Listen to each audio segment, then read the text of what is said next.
Let's kick it. Let's kick it. Good morning, YouTube. Good morning, Facebook. We got excellent streaming weather today. Good morning, Facebook, I should say. Okay, so we're really continuing the Legends of PBS, but it's not quite the Legends of PBS because I was not able to obtain a Reading Rainbow headshot, and when I found this headshot, it was the right resolution, and it's an awesome pick.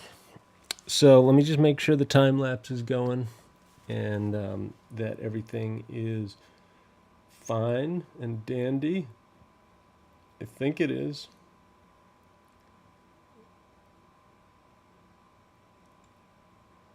And then we're going to move right into our share. Can we do that? We're going to share to our group, the Portrait Painters. Portrait Painters, how do you do? Come join for a spirited discussion about fine art. I'll be right back. All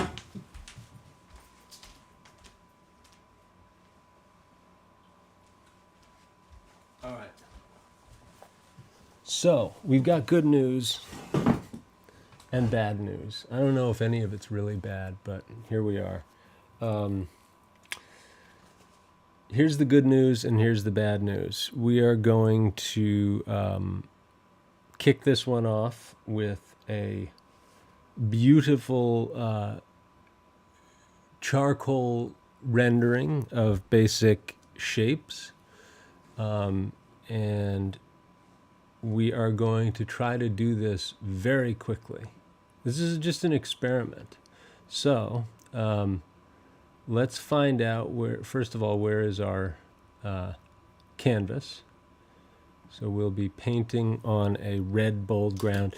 This isn't really a traditional ground. I mean, the idea is right, but I'm going a little heavy on the dark, and wait a second, going a little heavy here, but we're going to pitch in and just we're going to do the best we can. So yeah, the background is probably darker than it needs to be. There's something about painting on a ground like this on oil, on linen, where you get a little more shadow play in the tooth of the canvas. So that's kind of like what I'm going for here.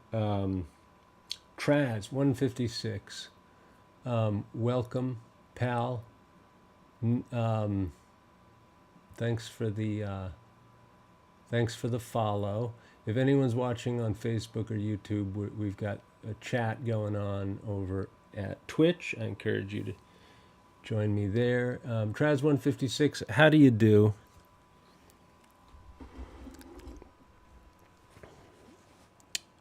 And let's dive in. So today we're going to have a new approach a little bit, which is we're going to pitch right in with digital oil. Oh, pretty good, Traz. Just kind of gonna get busy here and you know, make sure our layers are all good. So we've got our background, we've got our background locked, we've got our reference image locked, we have our layer 1 copy, which we will delete, and we're going to just go freehand into this one. Freehand, folks. See how it goes, right? So yeah, very exciting. Kind of a new approach for me today. So what does this mean? It's 9 o'clock or 9:08, and I'm going to pitch in. So today we're going to start with just some basic indications of our oh boy. Is this what I do for work? Is what are you referring to, Traz? Is what I do for work?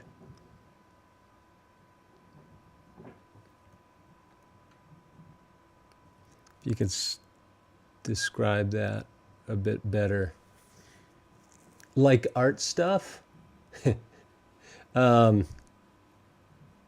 Yeah, I would say so. I'm an artist, and I am a commercial artist. I'm an illustrator. I'm a designer. I'm a portrait painter, stuff like that. How about yourself? What do you do for work? You know what? I have to escape this for a second. And oh boy. We're going to get our charcoal brush. Kyle's drawing box, happy HB, very good. Okay. Today, instead of starting with our charcoal, we're going to pitch right in. Okay, we're going to pitch right in, and we're just going to figure this out. Whew. Wish me luck, folks. We're just going to go for it, right? So, with that in mind, and without further ado, one thing that concerns me is this. Okay, good. Not a concern. Screen mode, full screen mode. This is when my pals at the Facebook group start to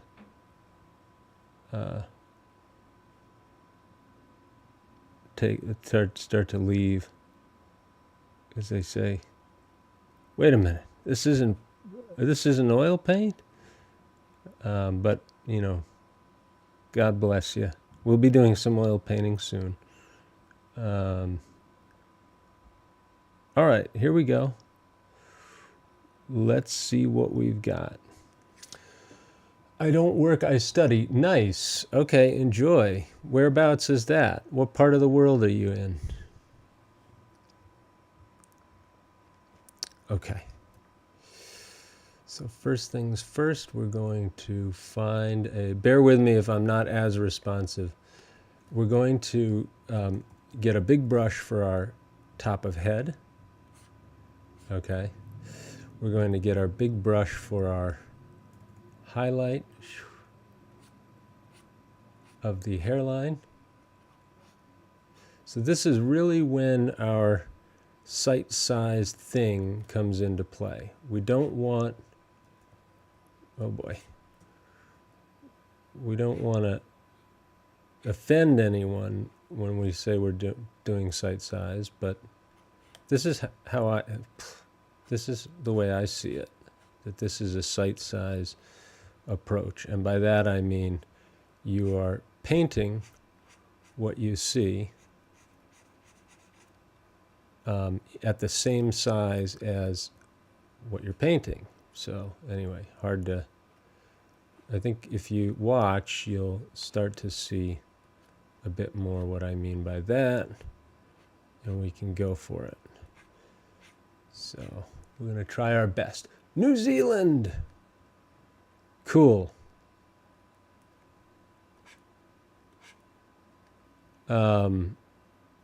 Big fan of New Zealand. So Traz, what brings you here today? Are you an art lover?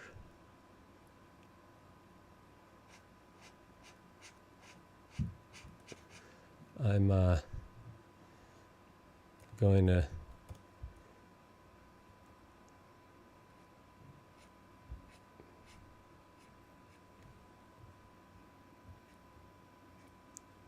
really watch for my heights. Heights are the hardest things for me to get, but if we're blurring our eyes down and just seeing that, Faye Helmet, what's happening? Faye Helmet has joined the chat over on Twitch.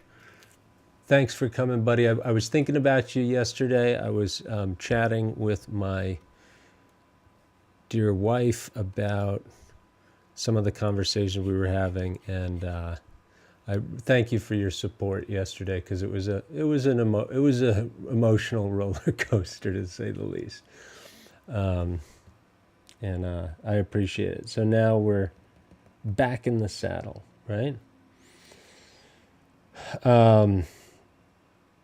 Okay. And I wish you the best too with your artwork today, or whatever it is you're doing. I'm flying ahead with my study of the Italian language. It's all coming back to me, as I'm sure I'm currently, it's a little unfair because I don't have to learn any of the vocab.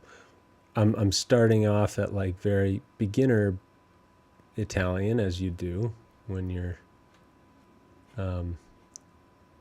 doing Duolingo, and I'm just sort of flying through the lessons, but eventually they're going to get into the verbs and the reflexives and the conjugations, and they're going to see the emperor has no clothes. All right, so what happens when we are doing a head study like this? We're blasting in. You did art and design in high school. Traz 156 did art and design in high school. Awesome. And what are you studying now?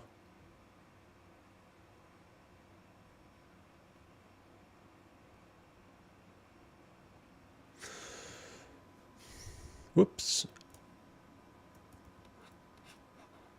You get a giant brush, you know, that 2-inch brush that Bob Ross talks about. That's a little over the top. I don't know what kind of.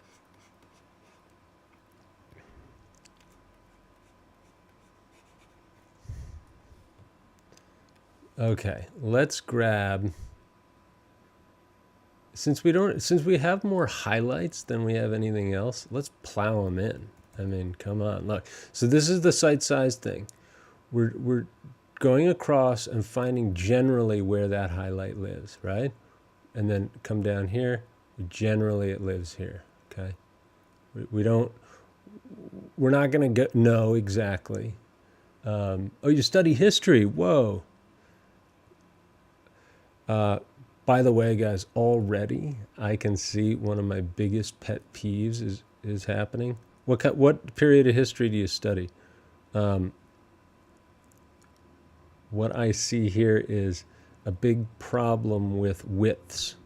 I always have a giant problem with widths. And I remember, I think it was Mark D'Alessio who I heard talk about how widths are more difficult to see than heights. Maybe that's something to do with the anatomy of the human eye. I don't know. I'd like to learn more about that, but finding how wide something is harder than finding how tall, if that makes sense. So this is easier to tell than this. Maybe it dates back to, maybe you can tell us, Traz, is that from the days on the savannah when we were running around and scanning the, I don't know, or looking up for birds? I don't know. Dinosaurs, pterodactyls, let's talk. Okay, we're gonna keep this going. Modern era, cool. Tell me more. I'm like a nonfiction junkie. I can't get enough. That's why I've seen a couple of Star Trek episodes, but I'm more of a Reading Rainbow guy.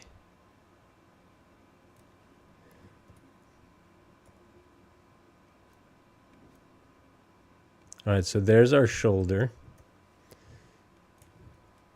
And then we're going to we really squint and blur down our eyes.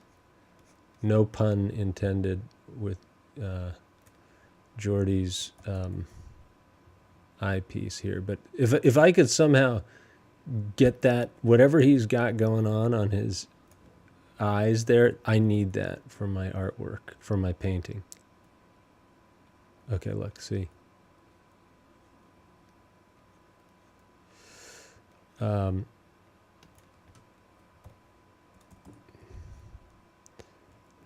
Let's grab this. We need to grab it. So here, look, see? Again, we're sort of dragging a line across and saying that's about where that is. And that's about where that giant highlight lives. Little high, little low, something like that.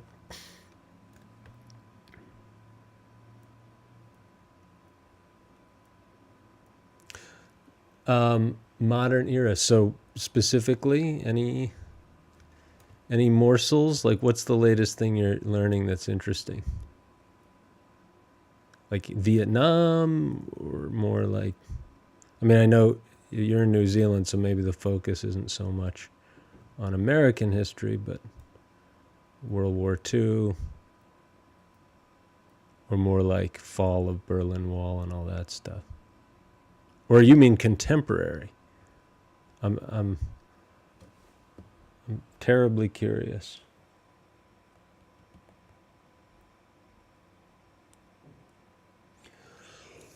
Okay, so Geordi, let's kick it. We're going to put in our highlight for our widths. We get the right brush mark and we just sort of plop it in. See, again, probably don't need, it's going to be hard. I'm not used to just it's been, let's put it this way, this is a little bit of a indignant sort of, how's this for my buddies not paying rent in the basement apartment? Because I want to just say, I can do it. I can do it. I can do it.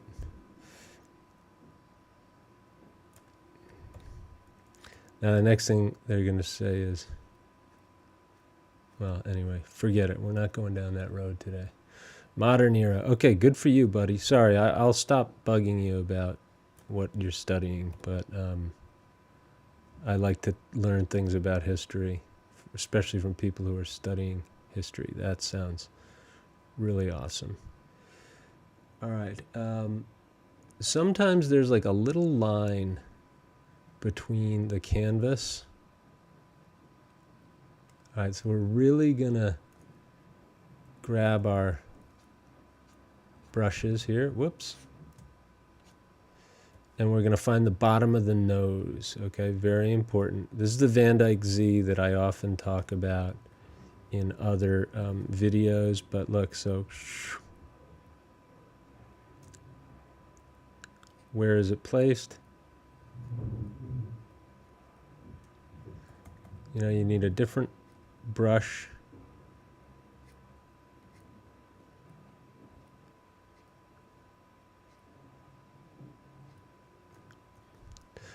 I placed that wrong, but that's okay. We're gonna take care of this.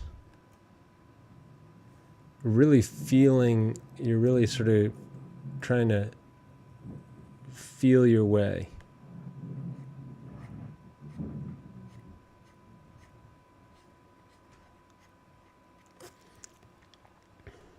Giant highlight on the side of the cheek, awesome highlight.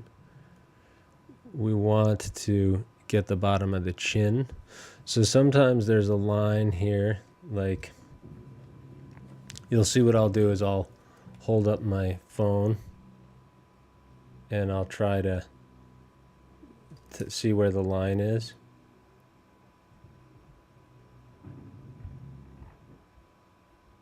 There's the bottom of the chin. Again, chins are harder than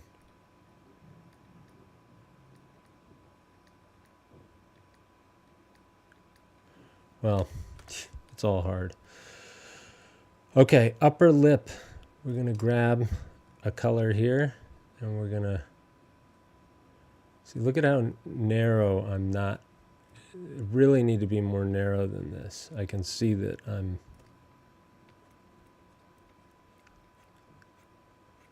Okay, something like that. Lower lip.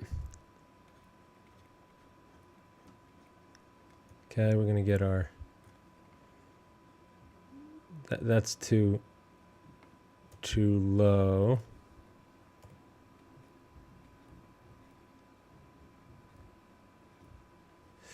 There's a highlight on the upper lip. That's fine.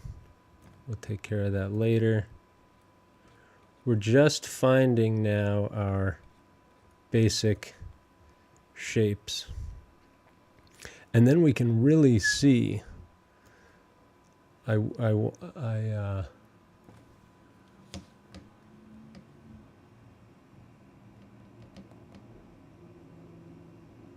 We can really find out where we went wrong with our basic shapes by finding our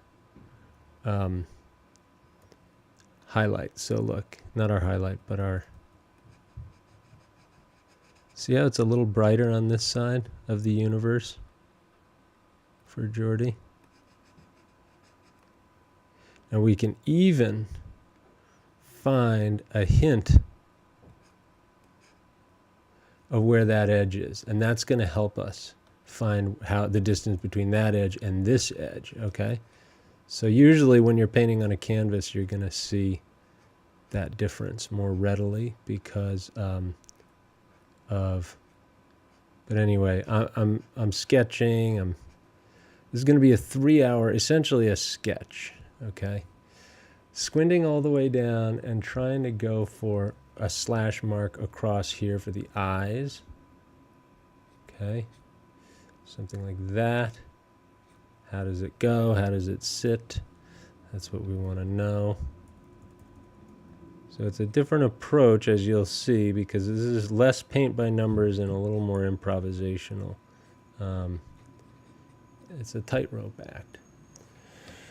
So Traz, I got a couple of friends who I haven't seen in many moons who live in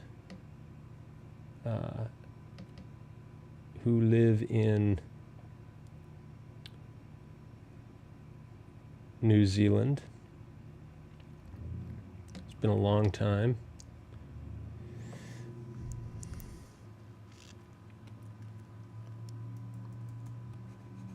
All right, so now you see what happens over here on the right. I don't have the same. We're going to grab this.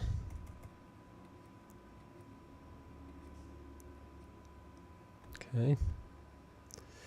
Let's grab our highlight brush and find out exactly where this lives.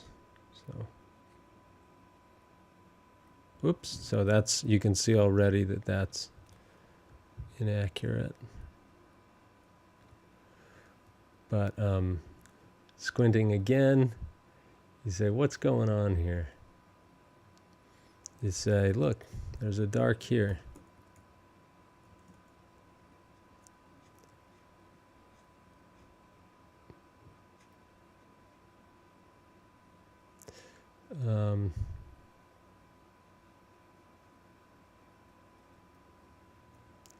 Oh boy, that went too far, right?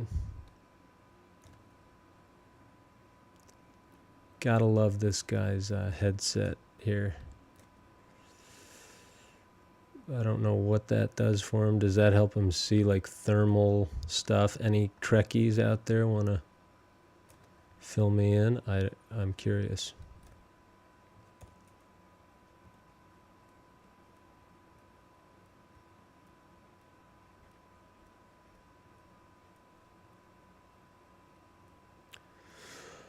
Okay.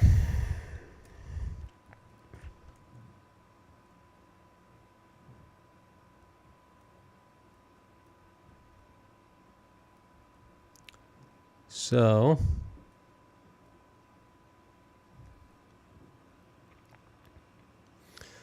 Geordi.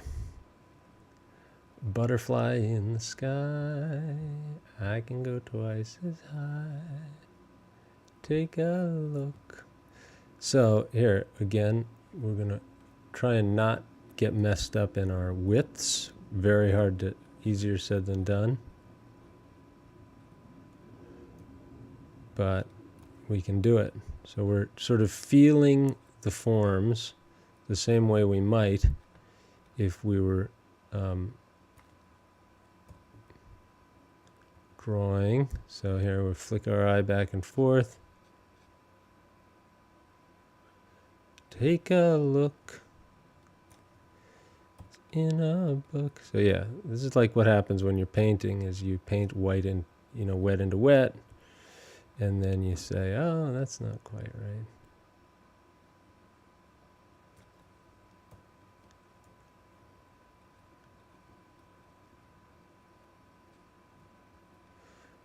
Take a look, it's in a book, a reading rainbow. I can be anything. Okay, so here we go. I noticed right away what I did was I got this width totally wrong. Okay, the height was right, the width was wrong. And when you start to play this game of having to move things around, that's when things go crazy. But that's when that's what I need most training at.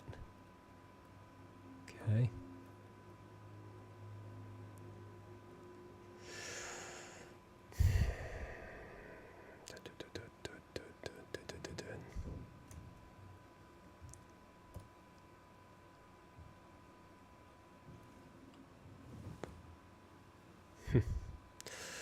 All right, let's get a little bit more of a value going for our neck, actually, because look at this lovely, so I don't know like how much people are interested in like classical portrait painting, but if you'll start to note that my shtick is basically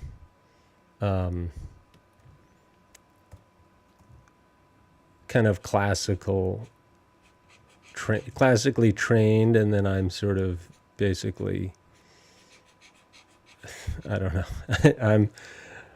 I'm taking some liberties here, but not obviously with subject matter, because I'm hitting up like some of the classic figures of the 80s and 90s, like pop culture people. But I also, hang on a sec. What I need now is to figure out the gesture of this. But I'm also interested in like the pose here. So like, if you look at Sargent, this is like kind of like, I mean, it's never going to look like Sargent because Sargent painted from life. I'm painting from a photo. I know. We've discussed that ad nauseum. But what is going to hold true is just the basic things, like there's one light source here. There's a lot of reflected light on the right side of his head, obviously. This is the reflected light. There's a beautiful shadow pattern here off the eyepiece. So here, let's just, if you look up like John Singer Sargent or Velasquez or anything like that, you'll start to see, oh, I see. Chris is using like these, I'm only using reference photos that like sort of approximate the kind of lighting that I would want in my studio. It's not ever, sometimes I'm speaking for like, you know, my art school buddies who might be on lurking and saying, that's not what Velasquez looks like. I know it doesn't, but I want to paint subjects like this, but I also want to like call back to my, I was so passionate about like learning all that stuff when I was a kid about Velázquez and the classic 17th century painters. So I want to sort of like, it's like a tribute to those painters, and it's not meant to be like anything other than that. Whoops. Okay.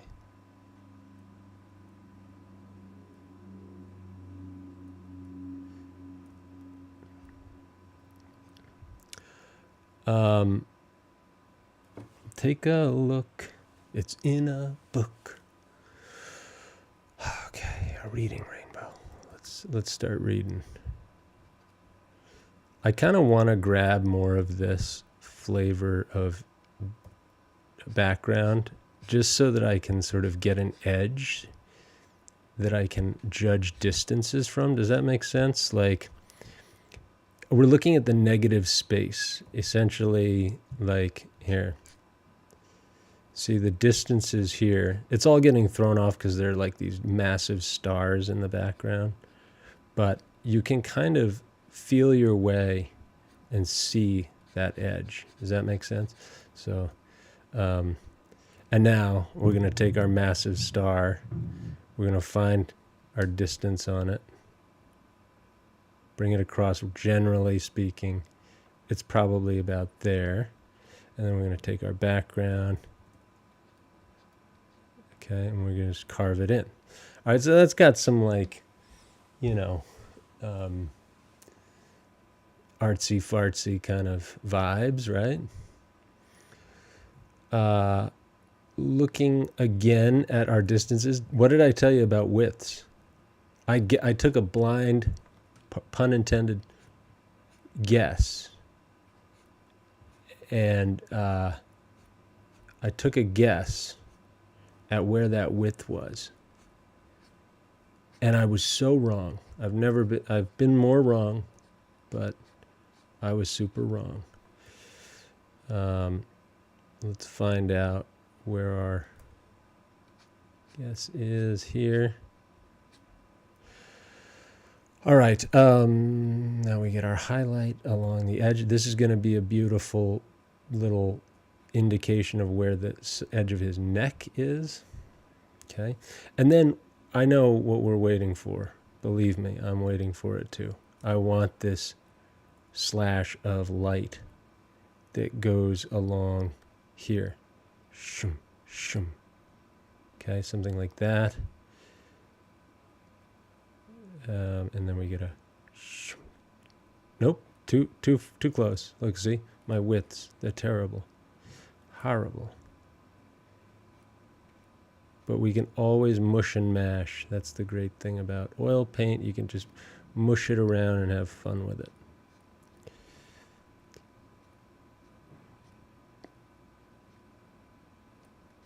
Oil paint. Don't get mad. Digital oil paint. All right. If I squint, there is surely this. There's kind of a. Is it here? I don't know. I don't want to. But you have to squint to find it. You have to guess, squint, and find it. Okay. I don't know if this is right, but.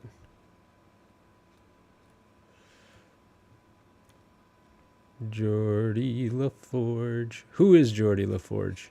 I know he's like the chief engineer on the Starship Enterprise. I don't even know really what the Starship Enterprise is beyond when I was a child watching Star Trek The Next Generation. But I'd love to know more. Okay, so here we go. We got boom, boom, boom. Boom, boom, boom, boom, boom.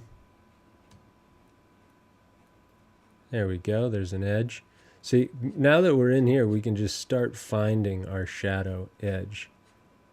You have to be bold. Boldly go where no shadows have gone before. How are heights doing? We got to check on our heights.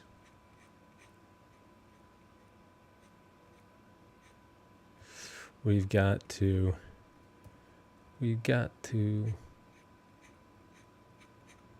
I have to admit, anybody who's watched the stream before can tell that I'm out of my mind with nerves because I'm painting off-piste, essentially, trying to figure this out as I go rather than starting with an underdrawing. And it's something that I told myself yesterday, I want to try this because there's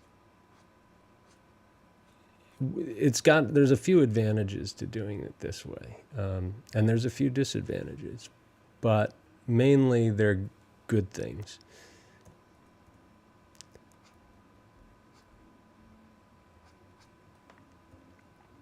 All right, let's hit our highest highlights.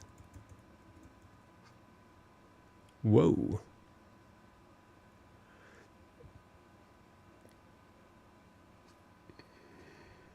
Nah.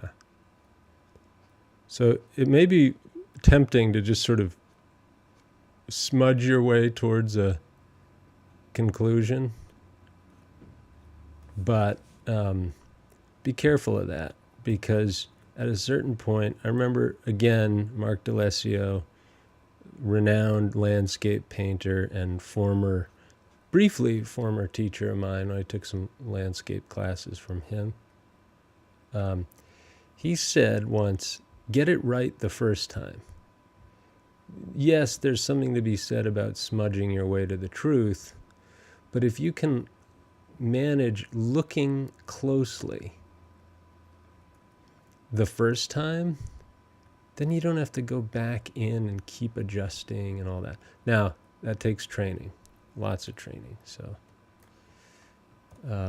it's much easier said than done. And as he also once told me, not in a class, but I said, look, I mean, I can't stand how I paint ears. Ears are so hard.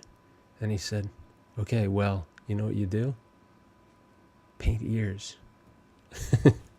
And I was like, yeah, okay, like I don't want to, because it's hard. But that's basically the idea, is you want to paint as much of what your weakness is as you can. So, speaking of weaknesses, we're going to try to get a firmer grip on where... Oh, look at that. Look at what happened as far as my distance here. I don't know how I misjudged it that much. See, that's what happens when you don't fill in the canvas. You're like, ooh, dude, like how did I judge that? But then again, it's...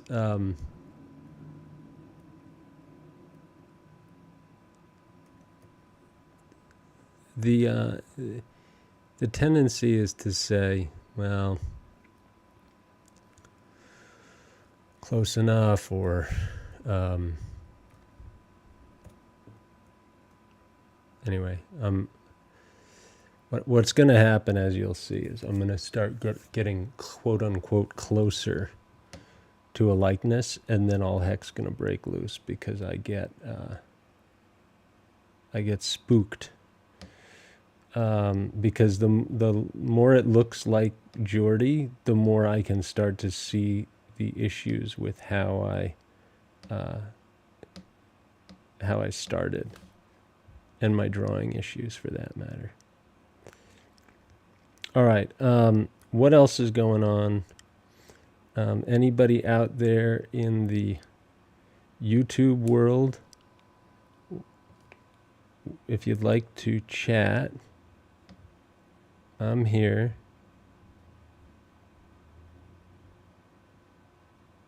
And are we live? We're live. So, yeah, that's okay. Yeah, if you're on YouTube watching, drop a chat in the chat, and then we can chat. Okay, Geordi, let's keep it going. So if I squint, and in fact, I can squint all the way down here and see immediately things that I'm failing to judge properly. So for instance, really what it's going to be is this like star. You know, it's kind of like a distracting bright, and I could have removed it from my reference photo, but I didn't, and I want it there, and it's going to be a challenge. But so look, see what I did? I judged the side of his head so far to the left because, like I say, widths, they're a pain. It's hard to see them. Heights are easier, but they're still not easy, especially when you have like a diagonal like this. Like look at this diagonal of the top of the ridge. If you're trying to, your eye follows this and says, okay, let's just go, keep going down the diagonal. You have to jog your eye and be like, no. So look, I mean, do we want to get rid of this? Like, look at the giant highlight that I put on La Forge's eyepiece here. Like, wrong. So I'm going to have to, like, just smudge in all my, you know, it's not, it's like, I don't know, guys. On the one, it's sort of freaking me out to paint like this on the fly, but it's also liberating because you're not having to zoom in and look at every little, you know, you have to see things broadly, because if you don't, it's just the way it is. We can talk more about that later. So speaking of widths, there's a nice light here, and what we can do, like sometimes in our field of vision, like we can take a pen or take a measurement and then hit it like this. Ship, ship, ship, ship, ship. Okay, that's maybe where that lives. I don't know for sure, but it's probably too high, it's probably too low, but we know that we certainly know the tonal value is correct. Okay, so there it is. Let's place it, trust in the process. What else is going on? So last night we had a posting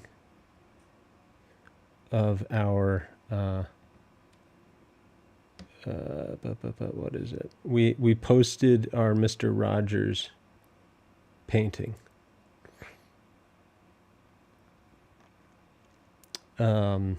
Which was exciting. We also, well, I was watching the New York Mets open up whoop ass on the Philadelphia Phillies. So, yeah. Okay, calm down. This is going to be a really sketchy one because it just is. It's going to be a sketch.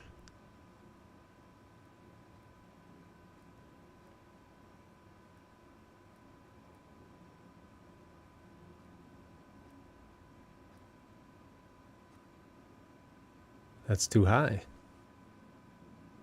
Butterfly in the sky, I can spot it twice as high. Take a look, it's in a book. See, the slightest shifts are what happens here. So, let's find our highlight on the tip of the nose. A huge reference point that usually, actually no, I'm too scared. You got to build up the courage to get that thing going. Okay,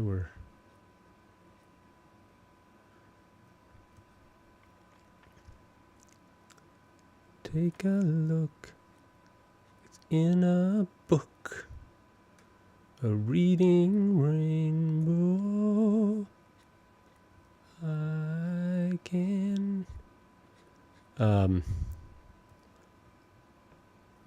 be anything. Good.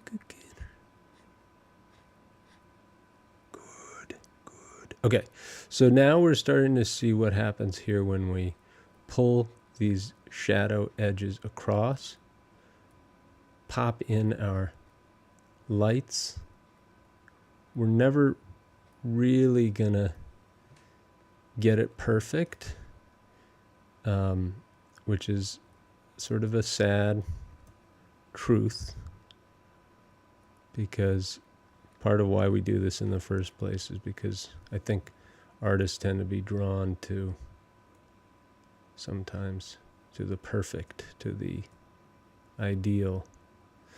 So yeah, I need to get out my trusty thing.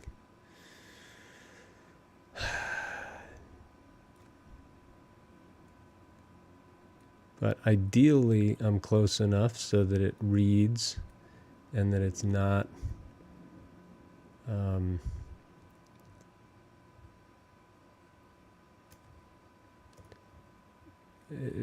so it reads like Geordi. Okie doke. Now this was interesting. I want to get our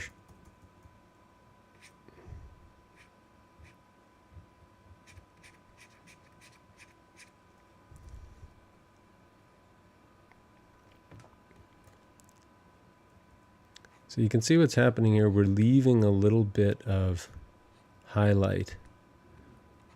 We're leaving the canvas showing on our right edge.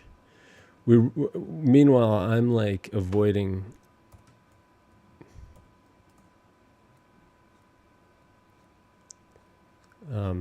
filling in flesh colors and shadow patterns. I don't know why, but I think I'm just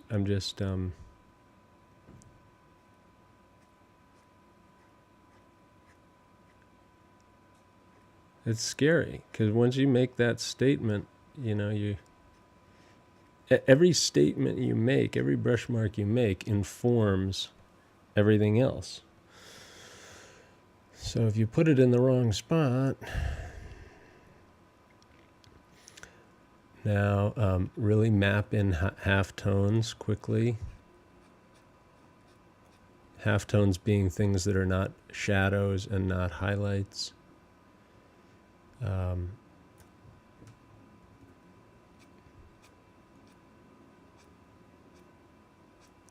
That's pretty okay, right?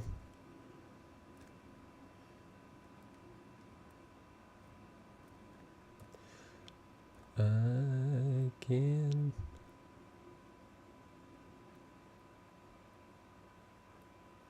That was where I was talking about Mark saying, get it right the first time. And like, here I go going back and seeing if it's right. And it's not. Here we go.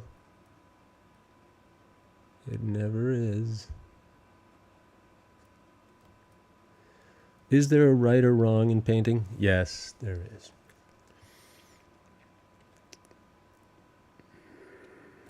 Because you know what you want it to, you know what you want to see. And I think that's the thing, is like keeping your vision alive is the challenge. Okay. All right, let's find a dark edge of how the shadow wraps here. Okay, not sure. Let's find a happy little edge shadow there. Pretty good. Find a dark shadow edge that lives under here. You see what I did? I made the visor too low. So maybe it starts there. Whoops.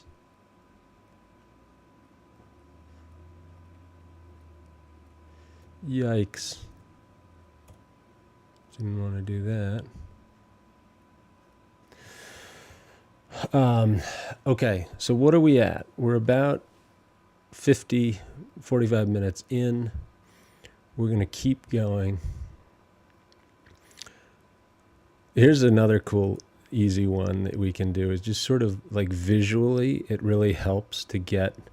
So look, here's a great example. The line that comes around here, I could like try to get that basic shape, and I should, but what I'd rather do is grab this triangle and squint all the way down and just find where that, roughly where that goes. Is it too high? Is it too low? I don't know, but I'm squinting. You can even like zoom all the way out, which is like when I'm in the studio, I'm going to stand all the way back from my model and I'm going to see, okay, like how far? And then, you know, for you guys, that looks like a thumbnail size. For me, it's more like a posted, more like a, I don't know, the height of a Coke can or something. But that at least gets us, basically it gets us something, right? It gives us something. I think we can then sort of see, is that right? Like how, does that make sense? Like you have a reference point. Is that, whoa, fill in the darks here, fill in the blanks.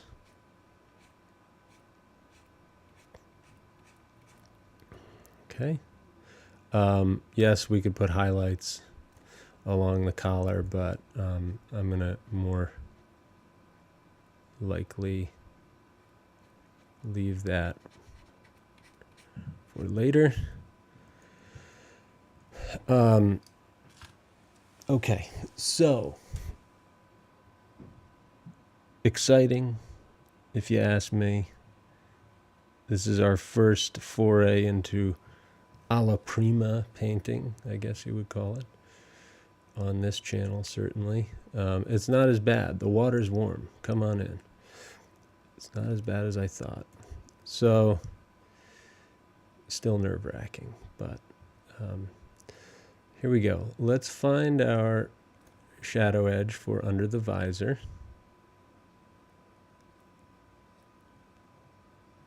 Yeah. I think what I'll end up doing is grabbing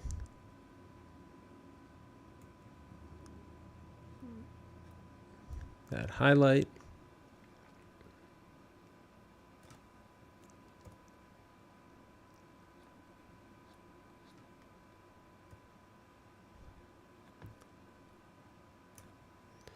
Grab this slash of highlight. Whoa, too far, too far. Did I go too far? Yes, I went too far. We're going where no one has gone before, at least on this channel. All right, I think I'm making a mistake there because I don't think that's in the right place, but it's generally okay.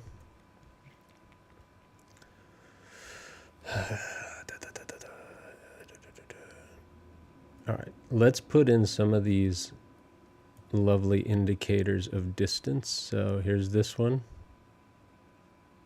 and this one. How's that? Pretty good? We take this one, drag it across, and then find it in relation. Where's the top of that edge? Yeah, something like that. I don't know. It's a whole constellation of lights and darks.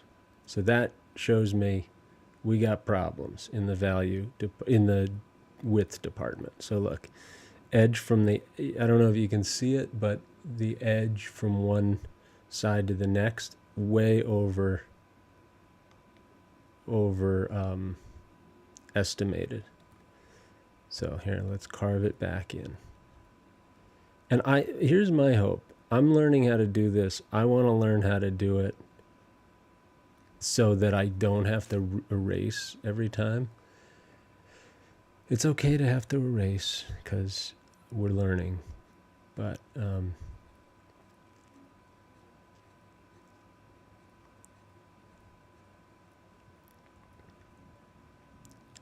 we're learning, I hope. Okay, so we start to get silent. The nerves kick in, and it's like, uh-oh, I've got myself over a barrel. That's too high, right? Is it too high? I don't know. You see me desperately clinging on to my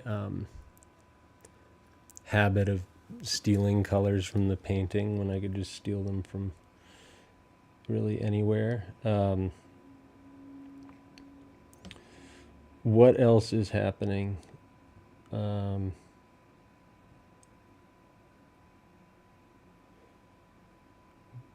Apart from the butterfly in the sky, I think today we got the title of our stream correct. That was exciting.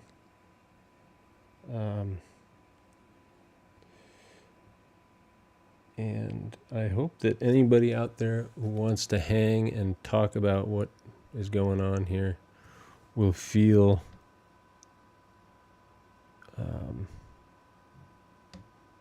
welcome to do so. Again, like I said, I'm a little edgy today because yesterday was a tough day. I kind of had an existential crisis about all this stuff, and it inspired me to like just take if you have a tough time, you just gotta do what Rogers says and go for it. Okay, so that's not easy, but it's the right thing to do. All right, so okay, Geordi, please make this one a fun one. How about this? Oh, right away I see that I've got my ear needs to be addressed. So how do we do that? We can find our little star here. Twinkle, twinkle, speak. It really is twinkling. It's up here, right?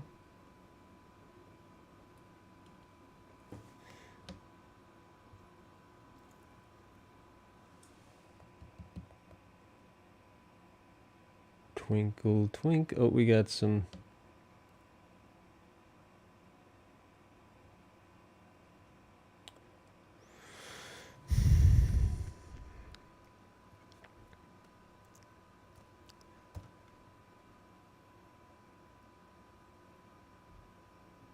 It's like, okay, so subtle, right?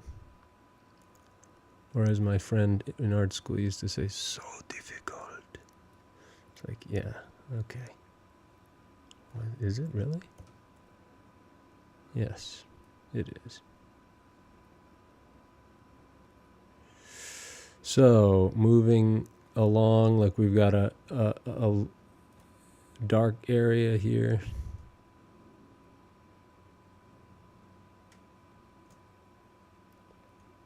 Okay, cool.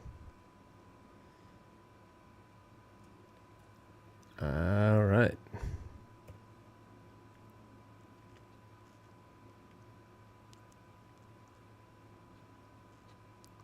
There we go, there's an edge.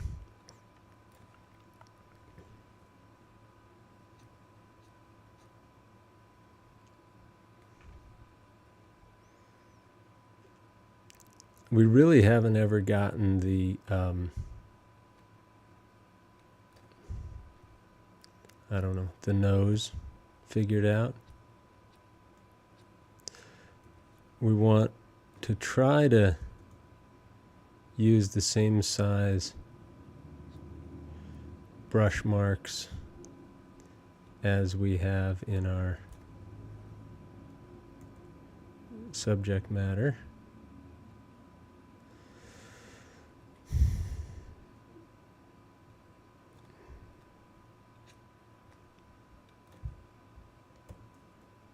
We're keeping it loose. Whoops. Keeping it loose, please. Okay. So you might be asking at this point, where do we go from here? I know I am. You squint until you can almost not see anything.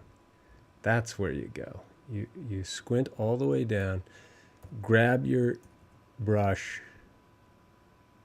and say, this canvas is blank, and I'm not going to take it anymore. Okay? Grab your basic color value, come over here, hit it.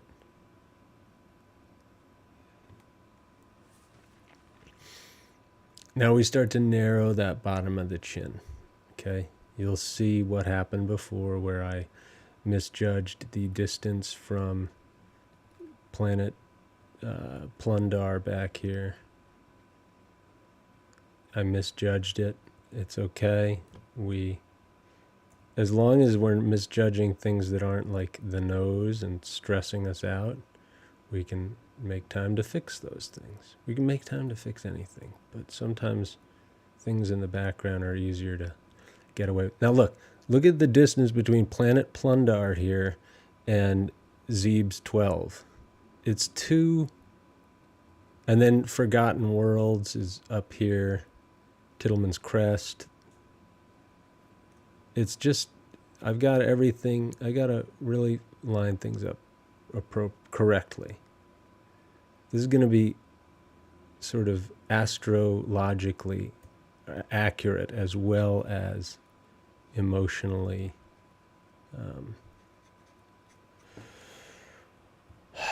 whatever. Okay. So here we've got bum bum bum bum bum. Okay. Let's find this dark value. No, not that one.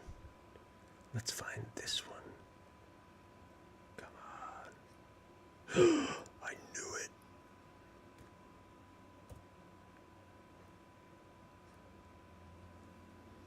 All right. Very good. Now we've got to, I think one of the things that I did a little wrong here, there's no wrong answers in art, right? Wrong. Keep telling yourself that. I think what I did a little wrong was I don't know. I mean, I'm here, right? Here's where we are. So you just, it's a fight. It's a battle. Talk about that often. So look at the ear. Part of what's happening here is the placement of the ear. We've got planet Plundar is affecting that distance.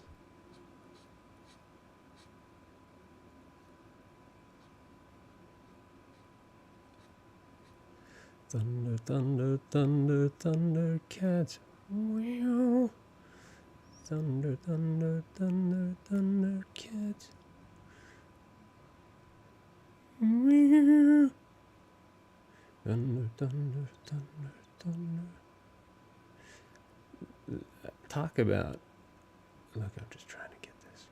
Just trying to. Oh God, what was that?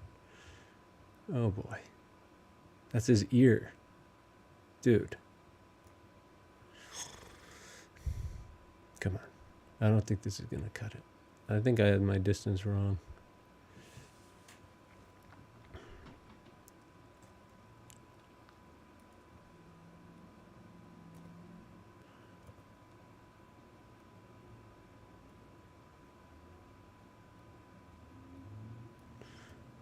Now look at this. We're going to grab this highlight.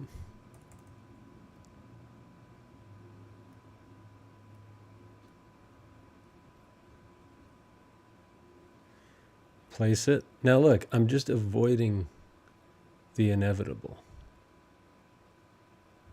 which is ear highlight.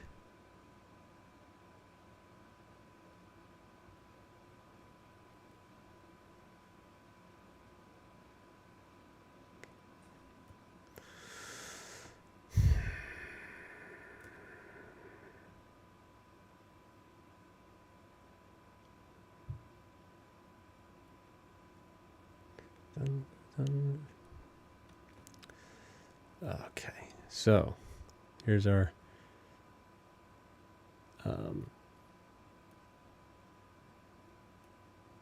again, Mercurus.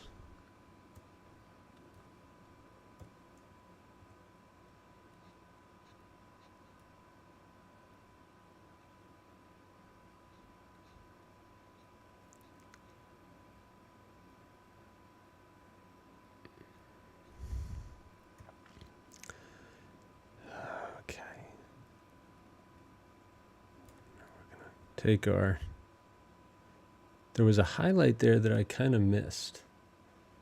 And I don't know if you're catching that same vibe, but it's like the corner of the ear, like because I don't have these placements quite correct,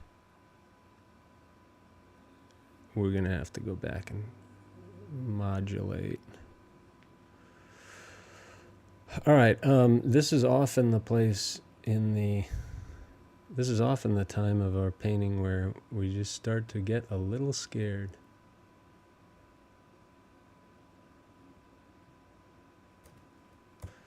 All right, we're going to take a highlight.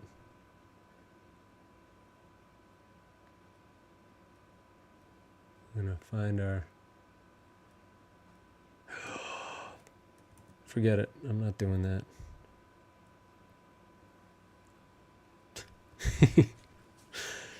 Sorry, folks. All right, now look, how high is this in relation to planet Plundar?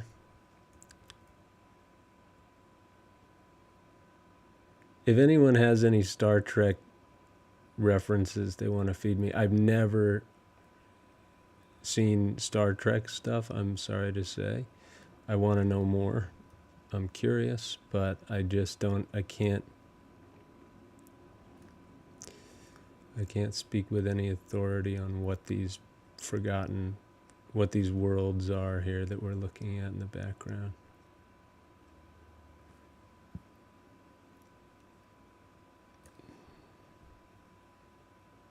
Again, any space history buffs? Okay.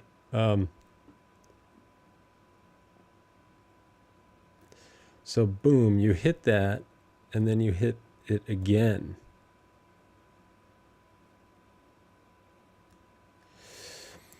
So we can start to see our likeness sort of coming into play.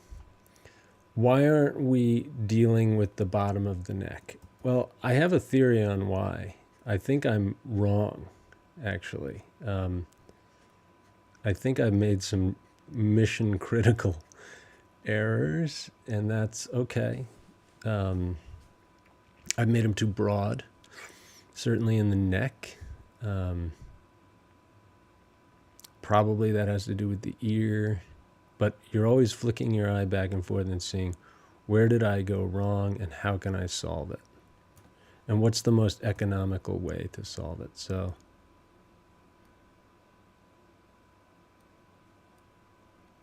we're carving a dark shadow edge into the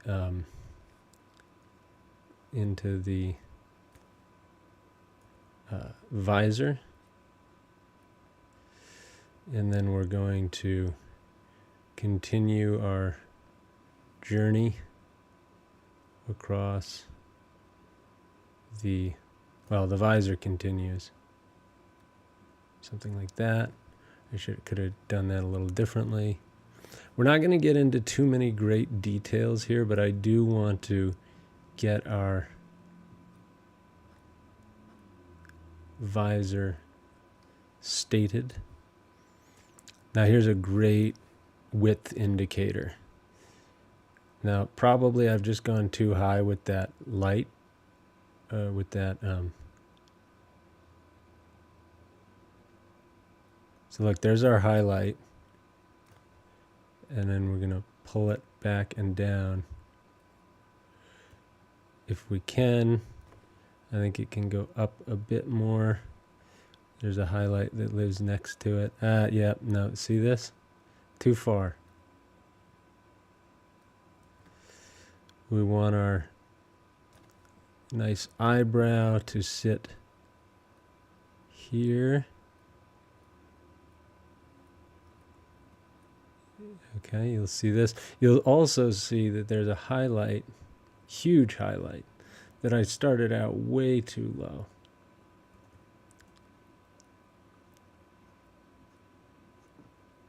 So something like that.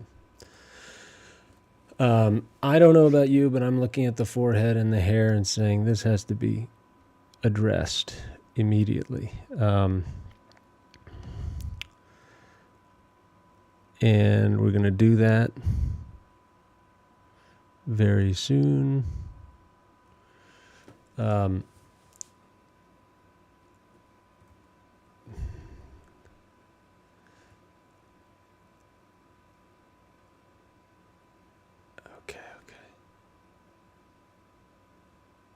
Look, visor highlight down here, way too high. And what happens is your eye is such a trickster. It really is, because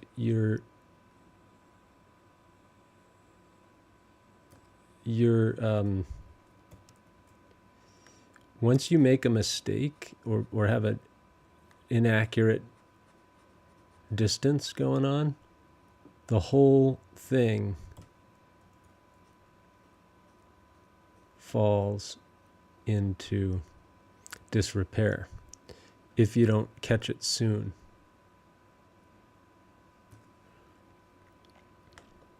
Oh boy.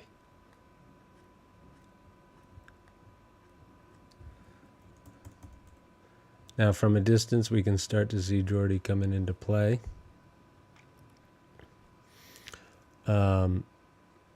We're going to get our upper lip, not the upper lip, but what is this?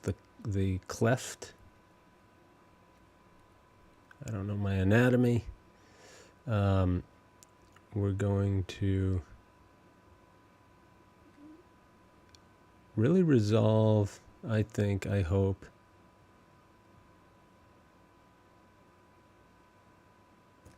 where this highlight lives.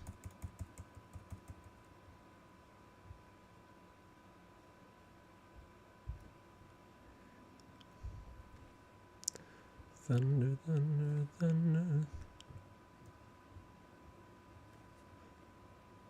Now, you know what it is? This architecture is bugging me.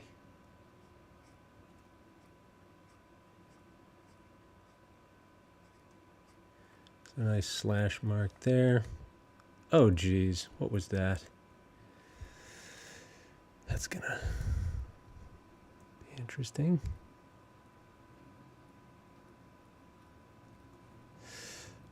Something a little darker than that in the hair.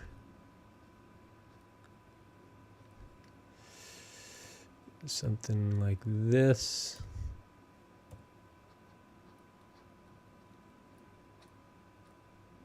Okay, so right now,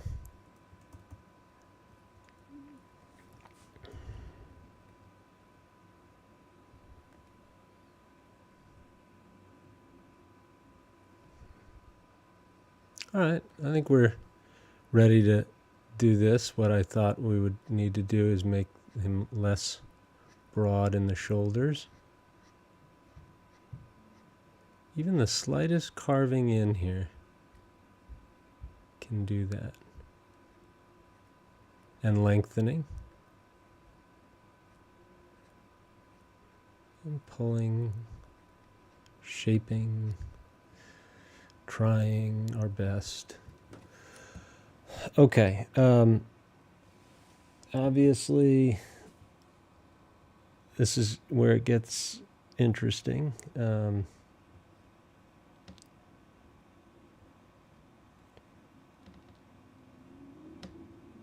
We're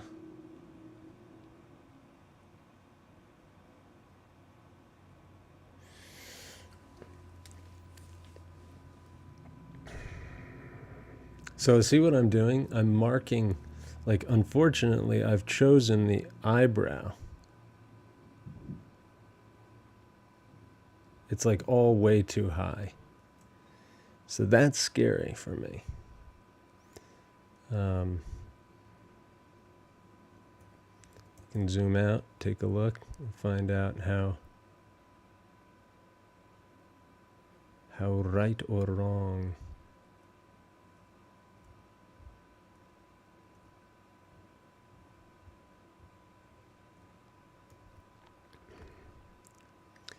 And when I say scary, because when you move something, the whole thing has to move. And that's, I don't know, it's scary. I don't want to do that.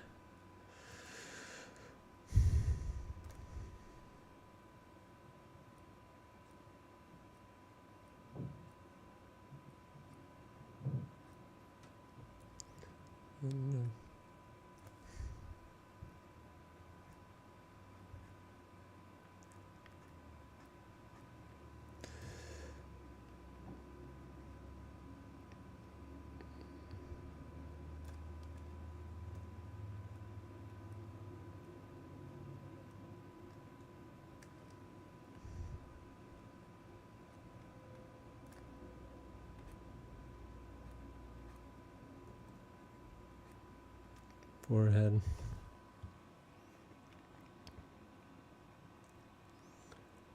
And so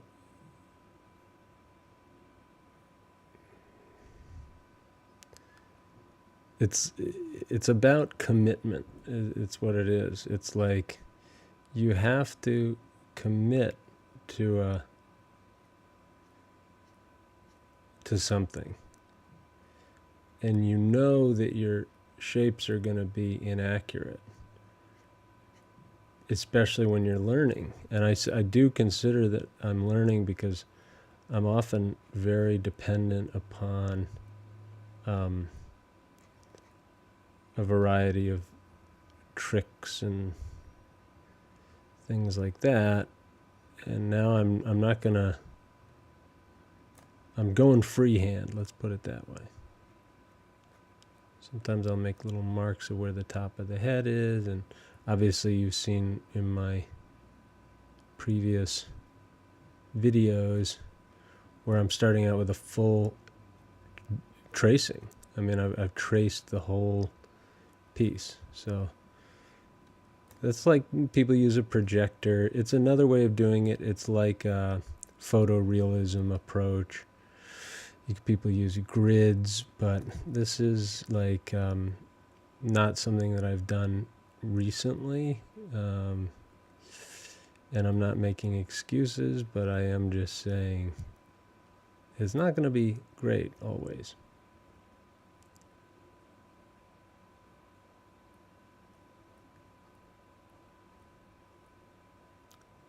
Okay.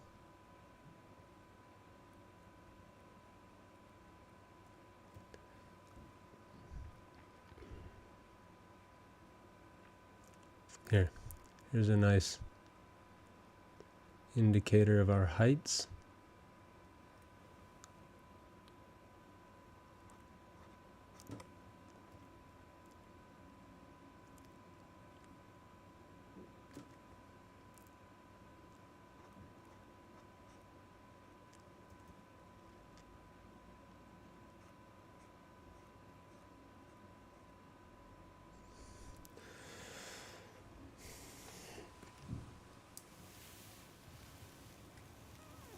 How are we doing?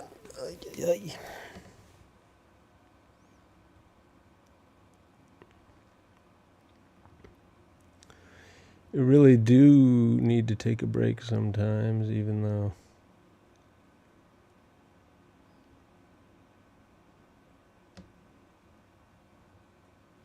you don't always want to.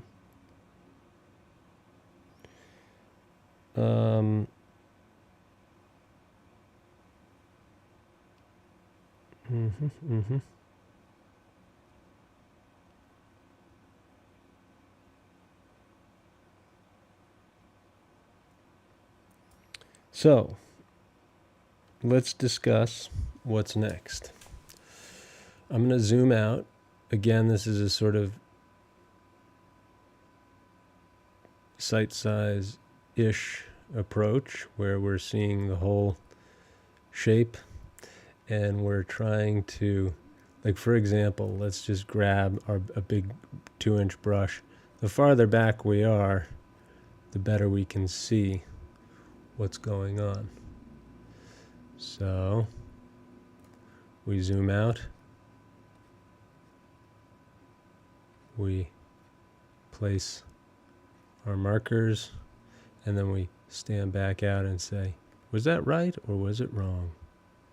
And it's always a back and forth.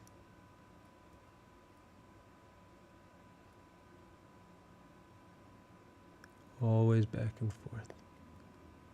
Okay. There's another edge here.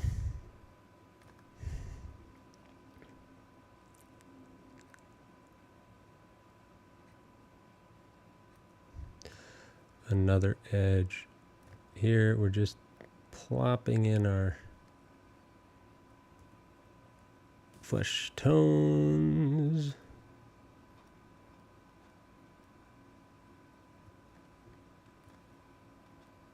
And then you start to see, whoop, I messed that up again and again. But the main thing is that we are getting over our fear of mistakes, because who doesn't remember Bobby Ross, who we've had on this channel, not live obviously, but we have painted Bob. And how many times did he tell us? Just happy little mistakes. Oh, shoot. I gotta turn off those buttons. One of these days I'm gonna turn them off.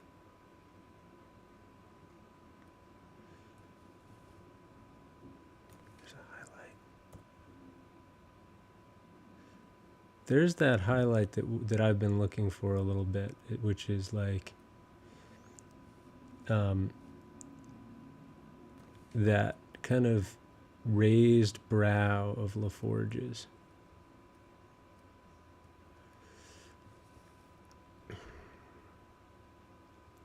All right, look at this. We're not gonna necessarily let ourselves off the hook from placement, but what does happen, you'll find, is the closer you get to finding where things go, you start being tempted to put in the details. That was a temptation. Okay. Dark ear, interior of the ear here.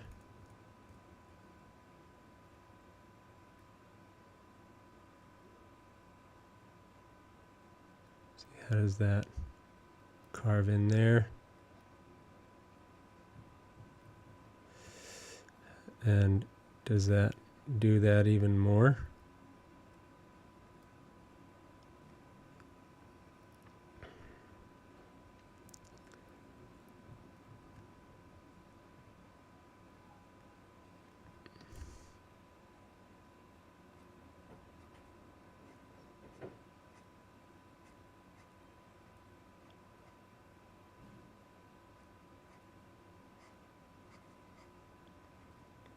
Okay. we're going to take our upper lip value again. And really there's this sense that the dust begins to settle. It's kind of an apt metaphor because well, we are painting with dust. I mean, when you're painting in oils, it's usually a dust that's been mixed into an oil.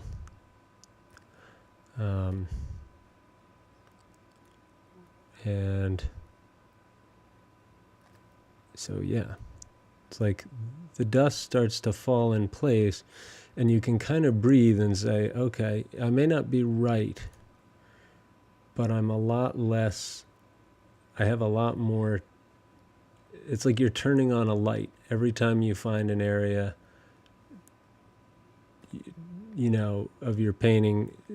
Every time you put something down, it's like you're flicking on a light, and you're saying, all right, well, it's not, at least I can walk into that room and sort of know where the furniture is, sort of thing. All right. Speaking of which, I'm going to get his.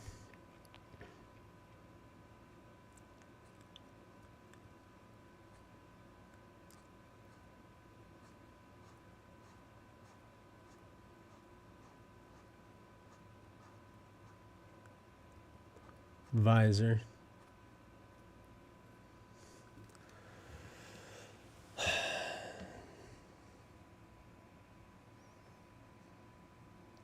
My thing is that I know it's too low. So I'm going to take a quick break, get a little something to eat. After these messages, we'll be right back. How do we do this? I can't.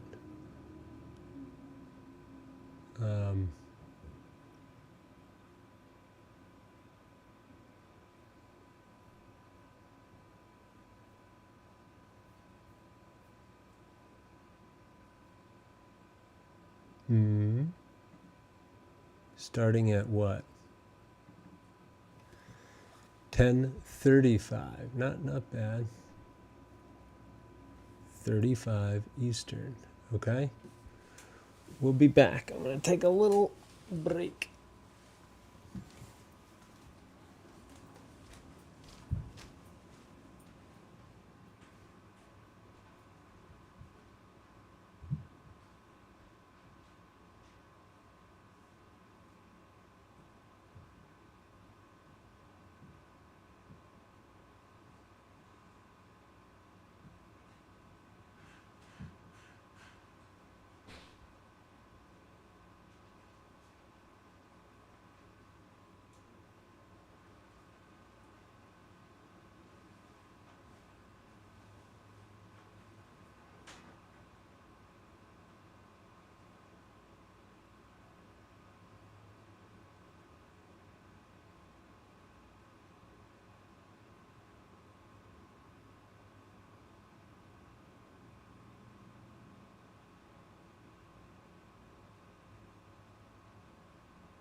All right.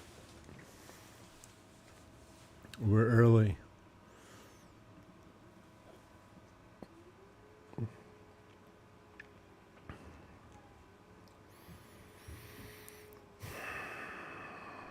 But we're back.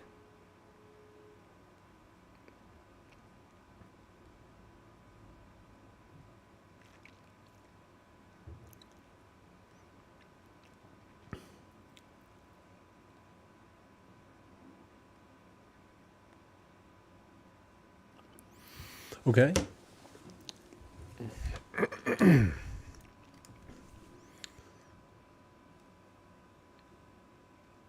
So tricky. Much of what is so tricky is the, like I said previously, the kind of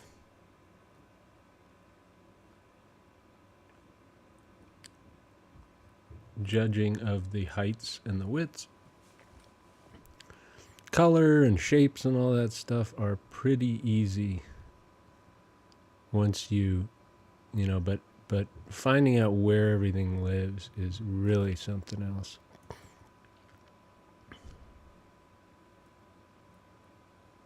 So like that. That could be where the highlight is. Highlight on the lip.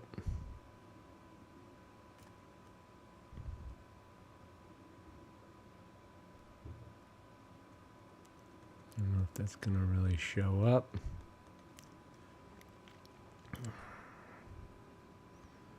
And all right, nose wing. Here, we should have done this a long time ago, folks. But we're doing it now.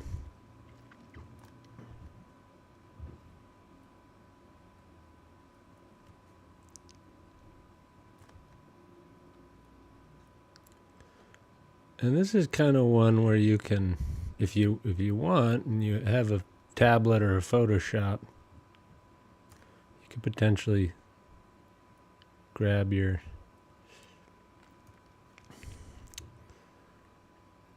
brushes and get out here and paint along. But you know, we could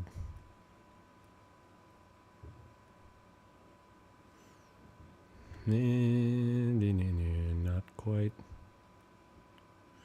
Pardon me.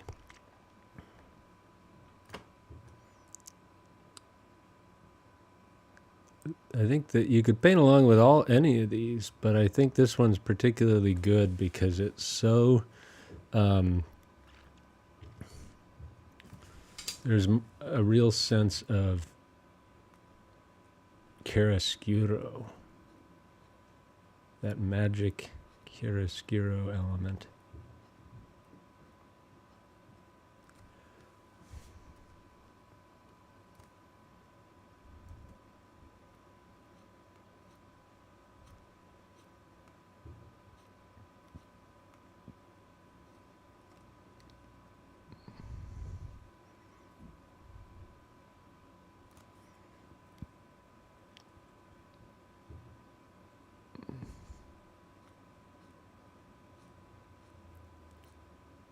Something like that.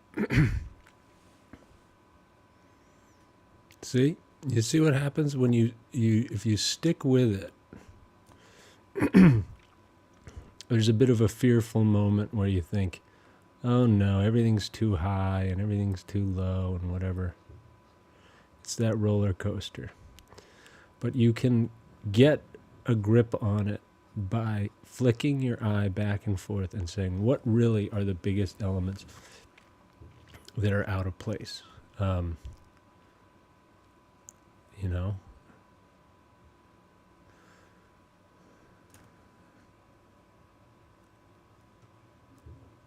Like something like this. We got to get rid of this highlight. Like, look at how high up I placed the visor in the beginning. I mean, that's almost inexcusable. I'm not gonna say it hasn't happened before, but it's just That's how it is. It's a hard thing for me to judge where tops and bottoms of forms live. But, you know, don't get scared. Get even. Again, we're flicking our eye down. We're sort of finding a general value. Value. All right. How's it starting to look? Are things falling into place? That's the question.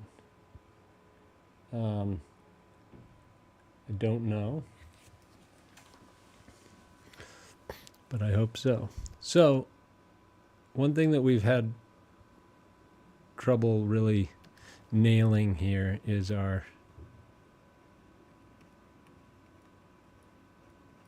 we never really got this going, right?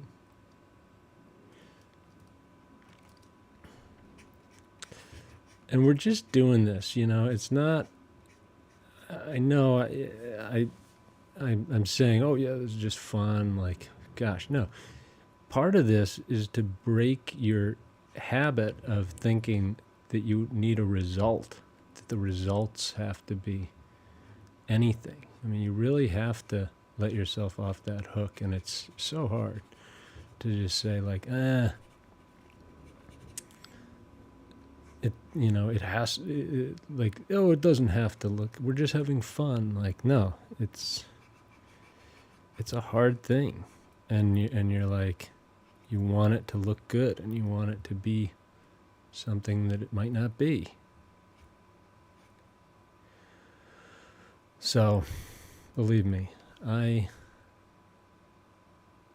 struggle with this all the time. And that's why I kind of wanted to make it just a real honest to goodness attempt today at painting quasi alla prima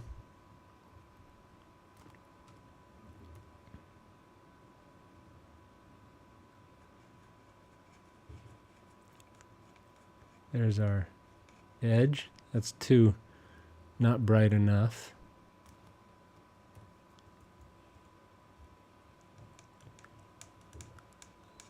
All right, we can get a strip of light there.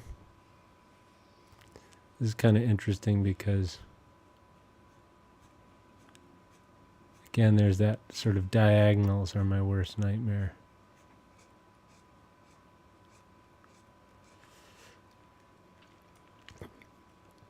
Speaking of diagonals,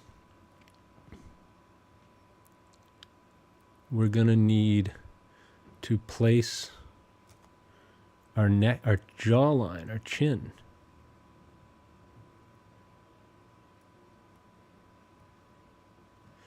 Holy moly, holy moly.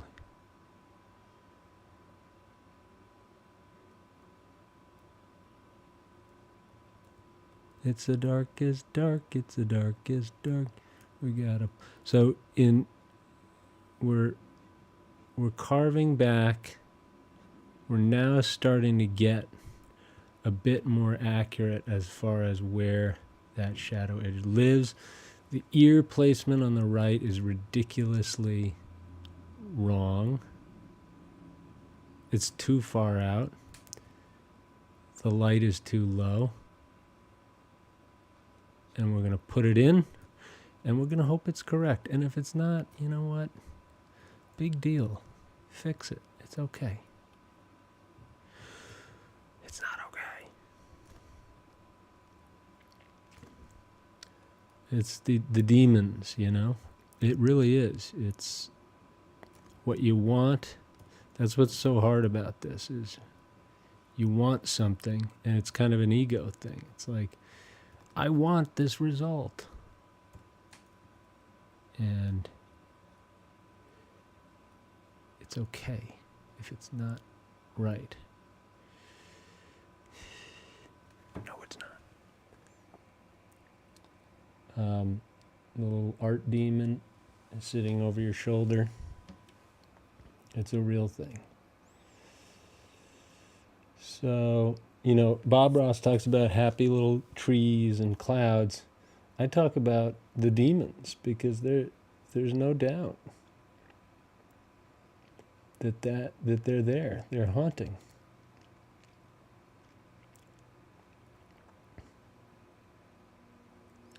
So,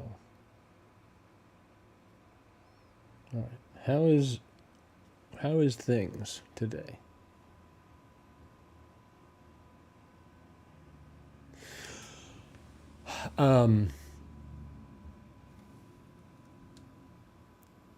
We're not so bad. I mean, this is not, look at how big I've spotted his head. Inaccurate. Inappropriate. All right.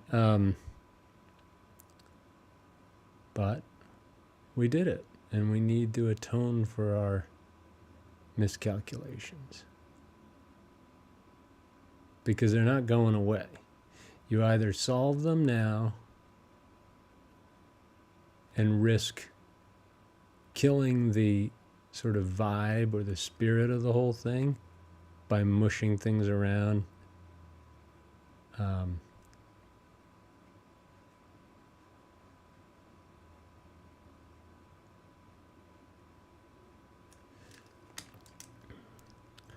I mean, risk is not even the word. It's like, you're definitely going to kill the spirit if you spend the whole time counteracting what you've done. But you'll see, look, if you look at early Sergeant stuff and even later stuff, you'll see there's tons of brushwork going on around the ear because it's so far away from the nose. And it's hard to place it. You know, it's so far away. And he's using sight size, by the way, folks. There is ample evidence to support that. And not that anybody's denying it, but, you know, if you were to deny it, I would tell you, you can read the kind of journals of people who sat for him, and they describe a process by which he's stepping back and forth. All right, look at this.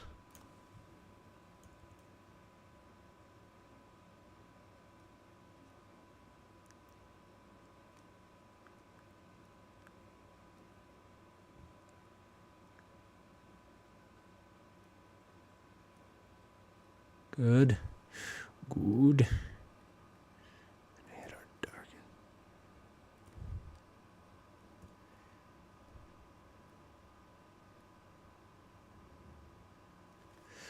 And then our highlight up here.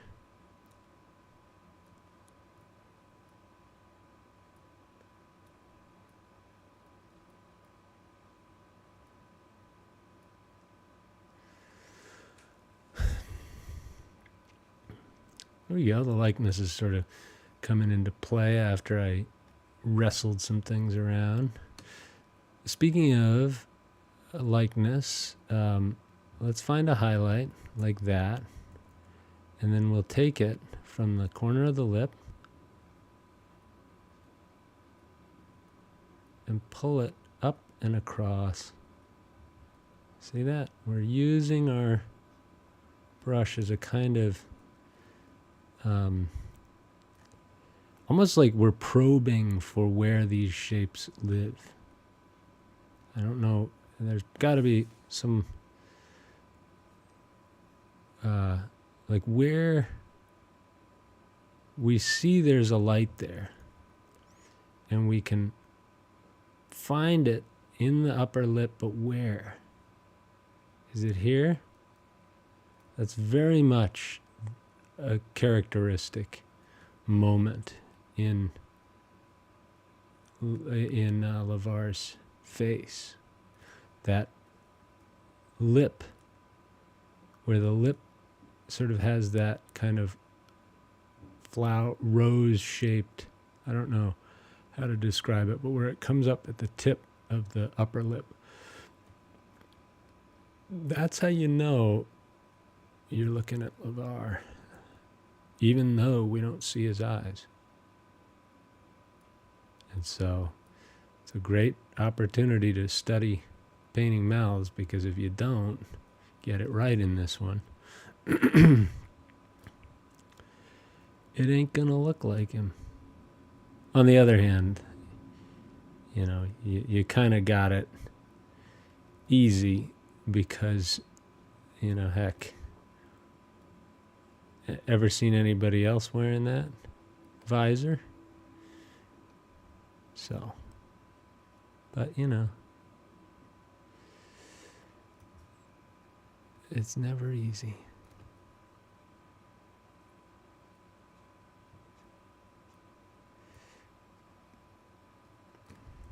So we're getting some of these colors to come through here. We're gonna find a shadow edge in here.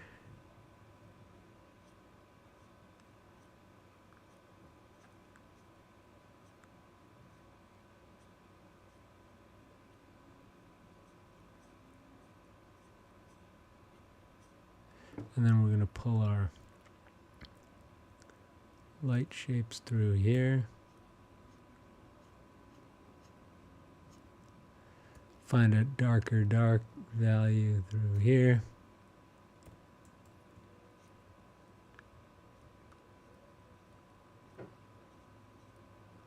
Cool in progress. I liked it. The one thing that I really liked in this show was when somebody would knock on Captain Picard's door. It would be like there was some indication that there was someone at the door, and he'd go, "Come," instead of "come in." I thought that was funny. Come. All right, here we go. We're gonna find our.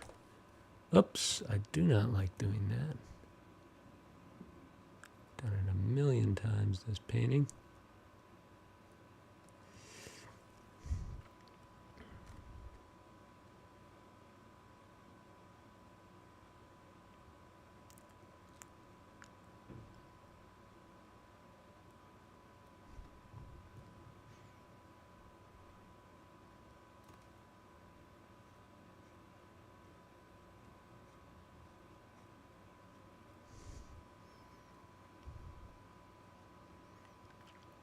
Cool. How far over does Plundar really go? I mean, this is getting to be ridiculous here, no?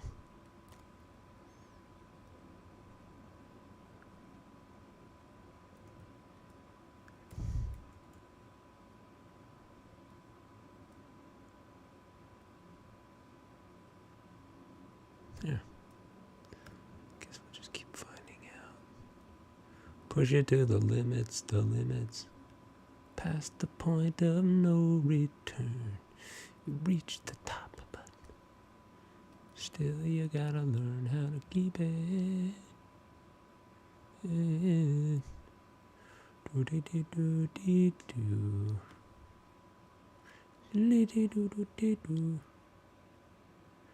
Push it to the limit. The limit.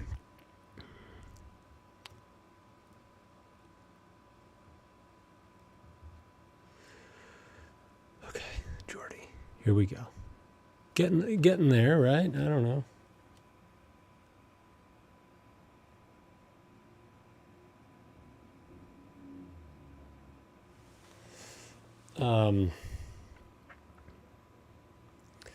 I keep wanting to address something here.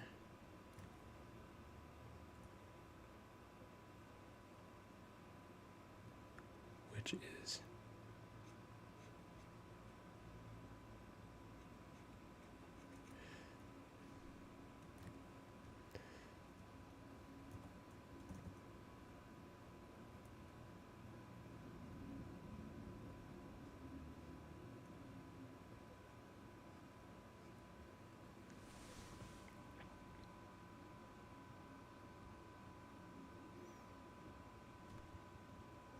And like, look at where I marked that. Like I was marking, I was completely off.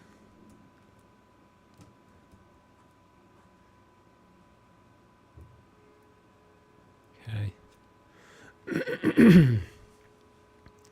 Pardon. There's also the fact that there's a planet there. I'm sorry, is it a planet? It's probably a star. But, you know, it could be a solar system. So. Anyway, that's why I have been doing that, is like, look, this, you'll find as you go answers to problems that you didn't know were the problem. Okay? Let's find this.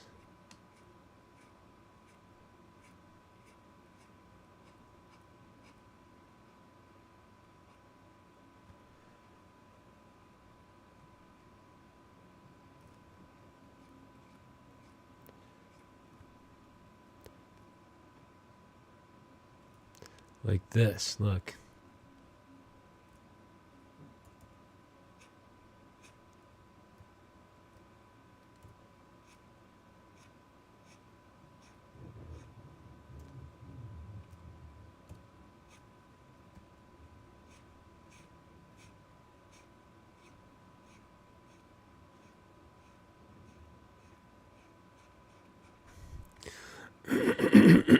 Pardon me.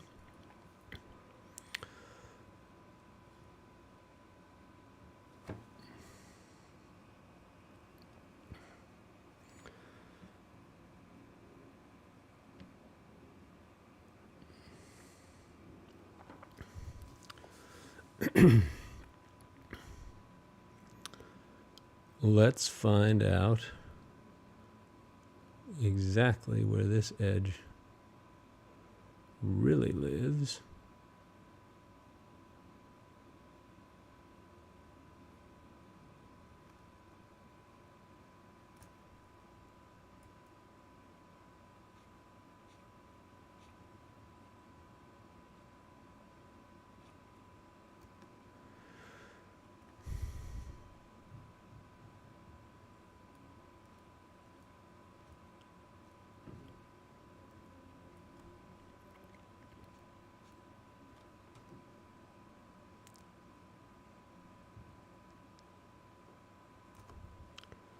We're going to have to paint the ear sometime, right?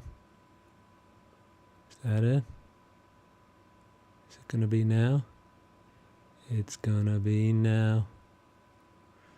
I'm not good at it.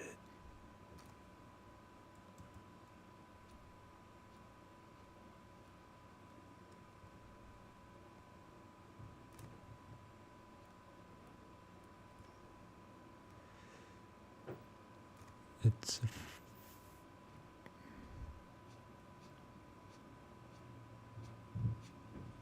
really looking across at our reference image and trying to find out where and when the universe. So here.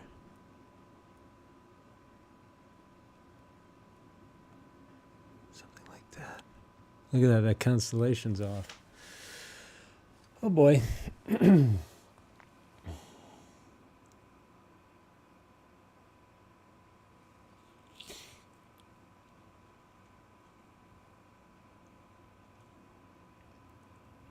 All right, let's just be chill.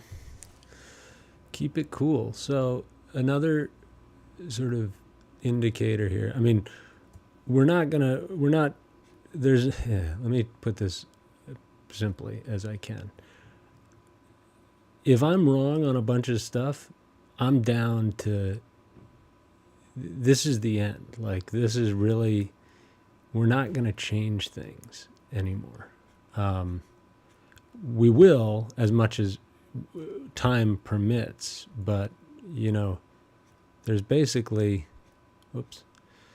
there's basically just not a lot of time left to solve major shape problems. And that's because, yeah, maybe we'll just do this as a head study and then eventually we'll do a better rendering of it. But really, I set myself the goal of keeping this broad, keeping it loose, and that's what I want to do. So, you know, if that's where the highlight is, that's where the highlight lives.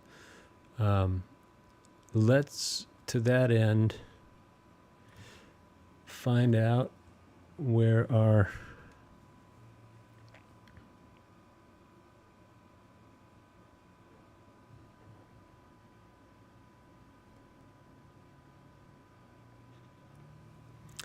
okay, something like that. We draw it out. Oops, nope. Okay. You can kind of draw and then fill in with a nice, lovely brush. Get our, I love that color, I have to say. It's a beaut. And now we're going to take our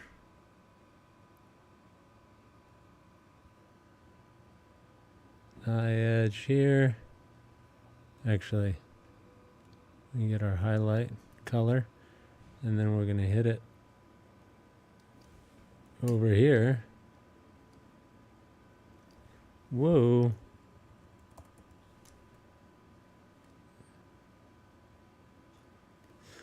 Whoa, no.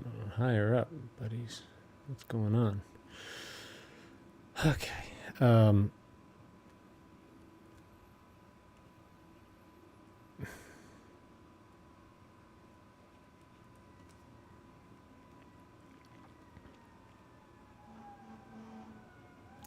Buddies.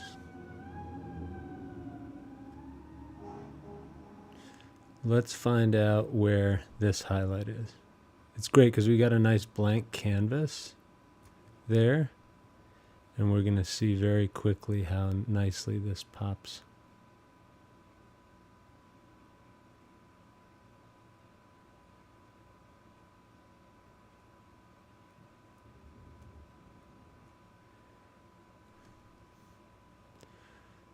And same deal down here on the lower lip.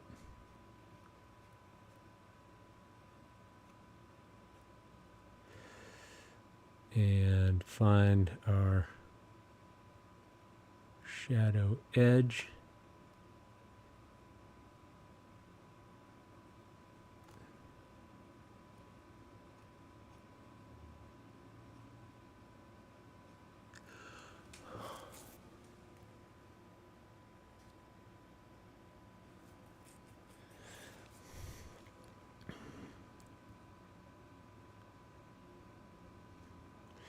You know, who I'm seeing in this a bit is, gosh, is he a, what's the name? I'm blanking on his name. Anyway, I'll get that at some point. It's, my memory these days is no good.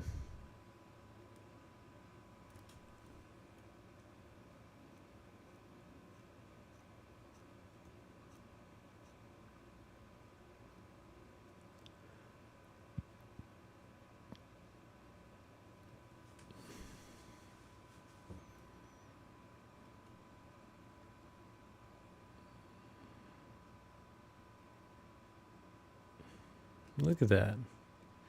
Really not a great placement. I thought that's where it was placed. It was not.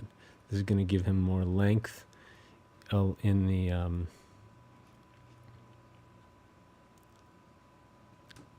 that's Planet Plundar. We're going to give him a little more length because when you make something, whatever. If something gets narrower, it also gets taller. That's just sort of the the way it works.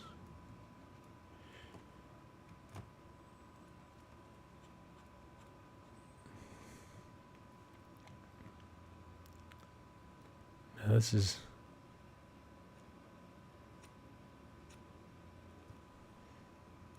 nice highlight. Where does it live?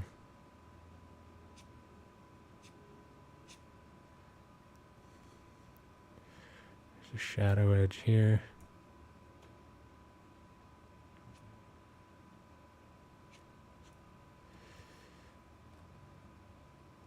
What is he? What's his role on the Enterprise?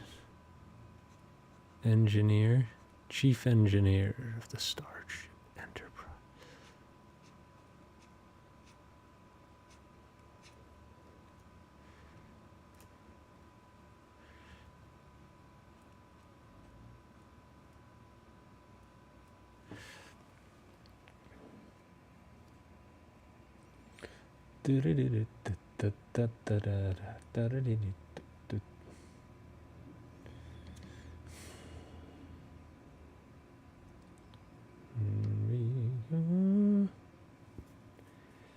Here we go.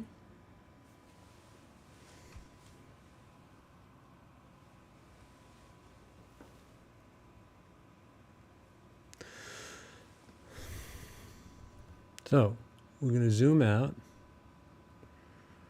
find out where we live.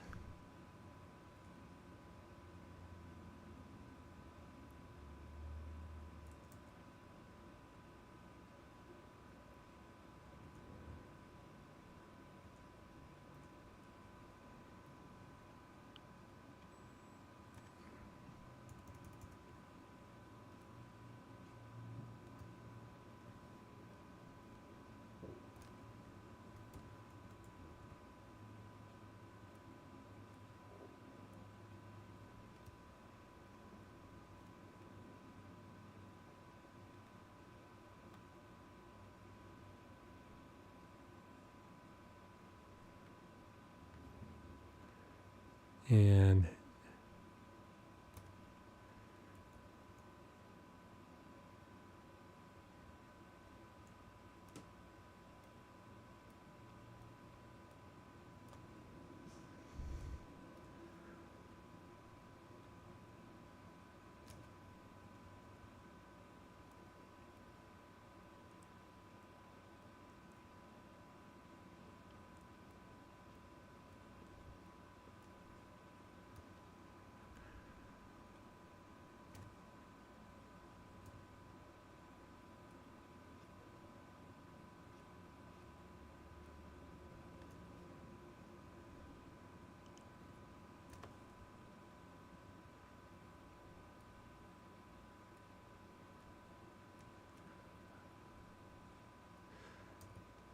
so again, we're not going to make giant moves here to change things. This is kind of the sketch that we're going to be going for. And, you know, the sketchy thing, you know. All the kids want that sketchy look these days, right?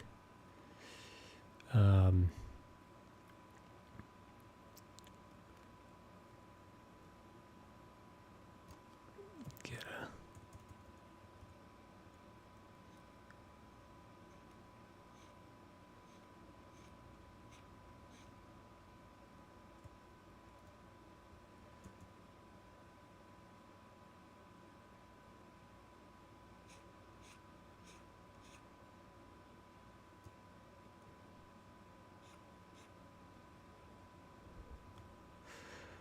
Here's our jawline as it wraps up and around. Take our neckline, find out how that lives. How's it living? And then our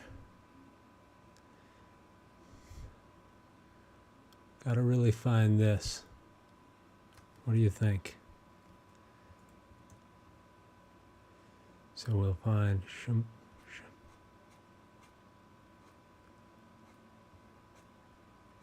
something like that, and then we'll find our darker value for the hair.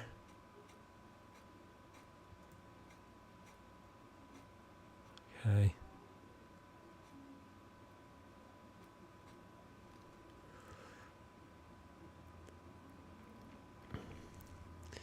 And then our lip value.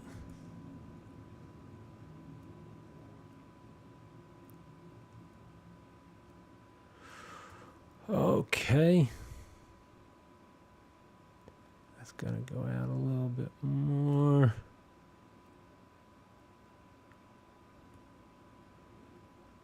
And then what you're gonna see is a gradation. Or maybe you'll see it, I don't know. But we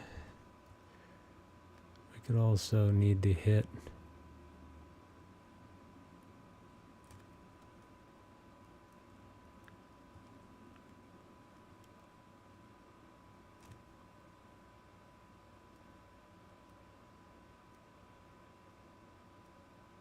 really subtle work here.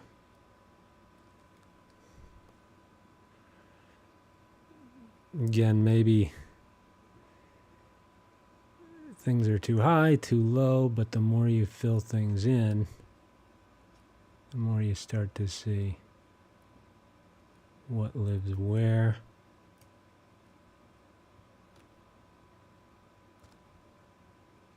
Okay. You can pull that highlight up and across. Find the characteristic shadow pattern here for where the upper lip meets the lower lip. Find this one. Okay.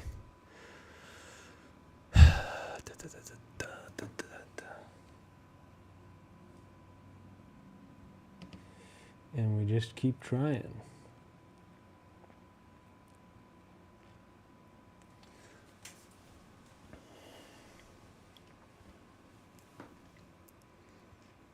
Keep it loose. Okay. Top of head, maybe that's where some things have started to go awry. Am I too low here? Maybe. Am I too high?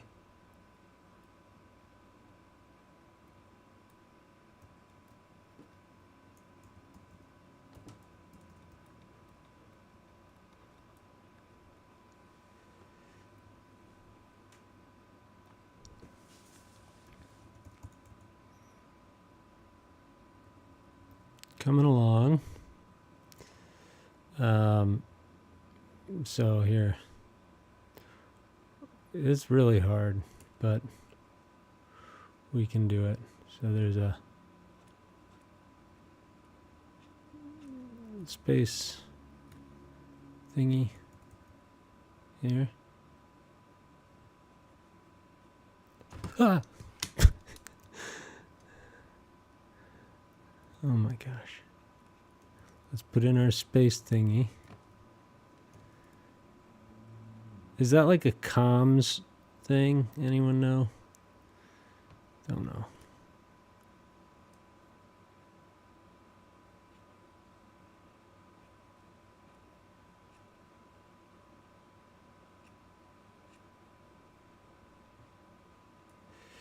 Who knows?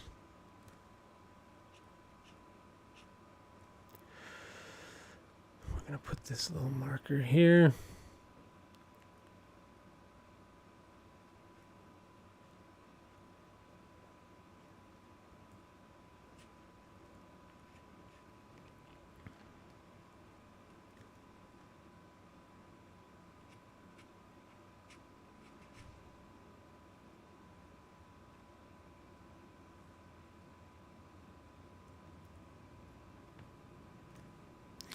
my widths are off. And I don't, we can't really get crazy about that at this point, but it is something to work on. I know that.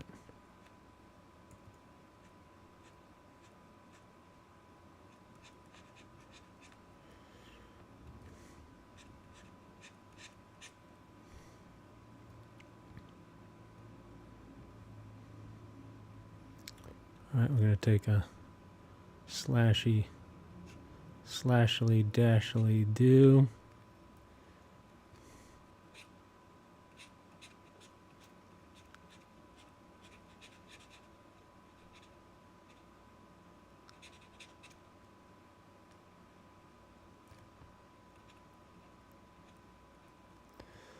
Edges, softening, finding the edges, losing them again. This is what it's all about in the end. This is drapery, just like in the olden times. All right, find this, because we gotta put in a bet, like at least mail in our work here on the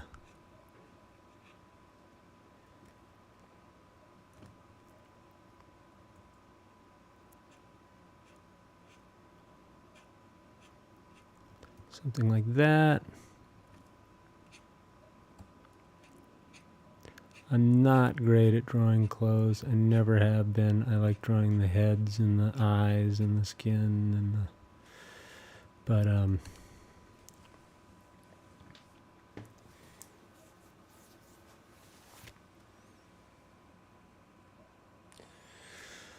we do the best we can. So we got about an hour left to go on our big screen here. Squinting. I'm going to take a little zoom out. And sometimes it's good to do this. It's always good to do this, but sometimes it's really good to zoom out and find out where things like that top of the head go. Right?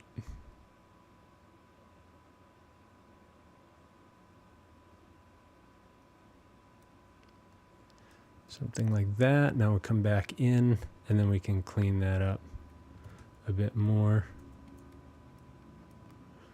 And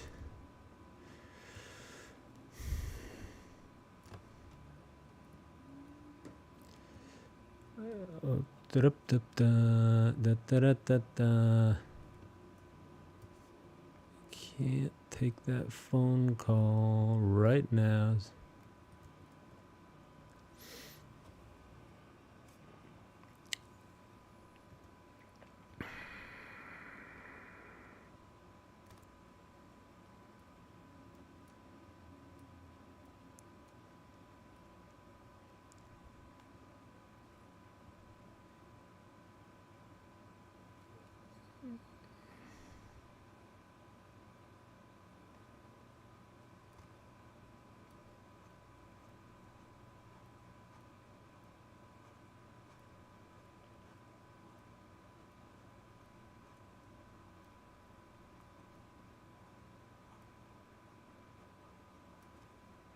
Okay. Back again to the top of the head where we said we were going to get it right the first time. But did we? Not quite. Find our shadows. Find our painterly paints. And then we're going to hit our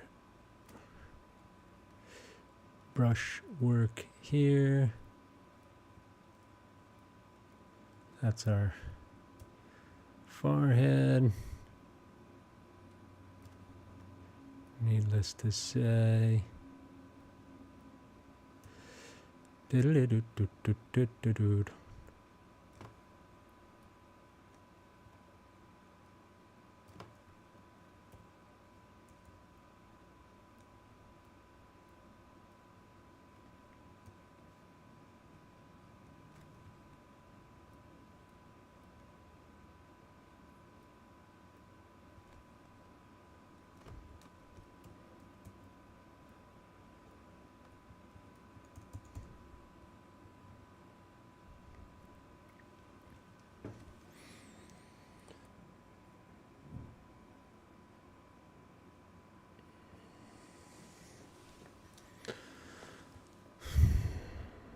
Geordi La Forge.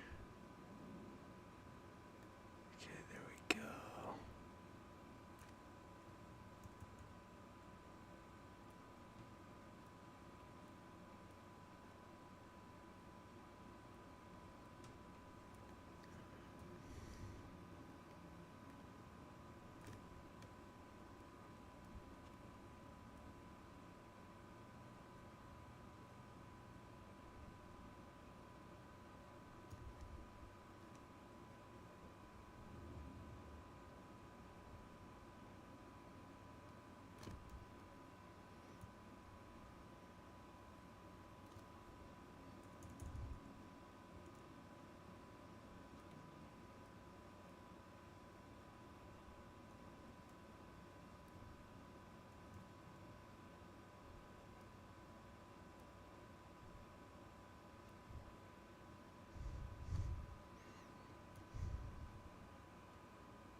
So yeah, it's the sound of silence. And na, na, na, na, na, na. Nice to see that we've got something. Something is possible. Anything is possible. If you work at it, work at it, work at it, you can do it. I hope you can do it. Really need a highlight here. Hit me with a highlight.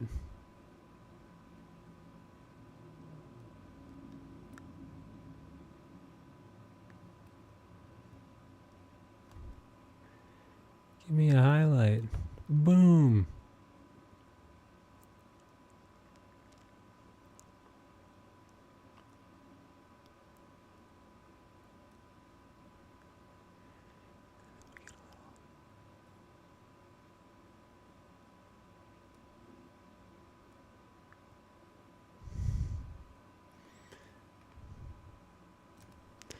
Do, do, do, do, do.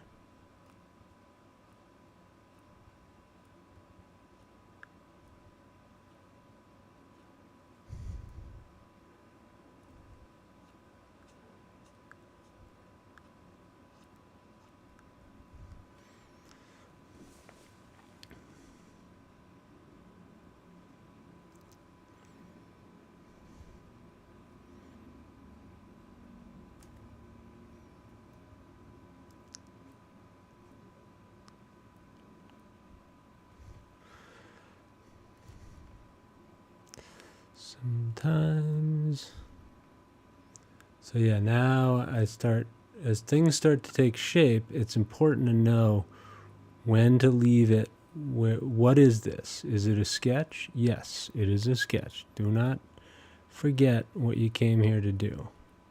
You didn't come here to paint the Sistine Chapel. You just wanted it to be you wanted to be close to an approximation. You wanted it to be visible. Visible who this is. Okay. And we're using our eyes to, and I am not meaning to do, anyway.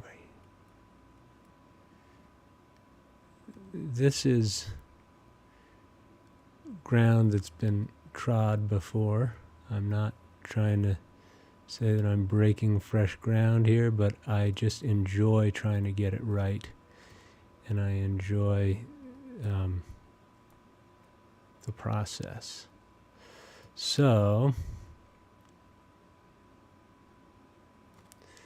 you tell me what you think. And again, we're not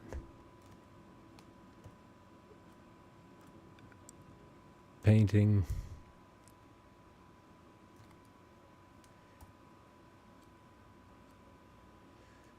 the Sistine Chapel. We're just painting our buddy, Geordi La Forge.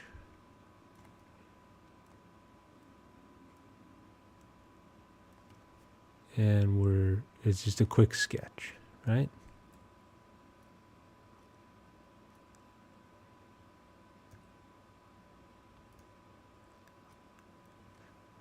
There's our sketch of the hair. And then we can sort of blur this edge, even though I like it. I'm going to blur it a bit more. And then blur this one out and around.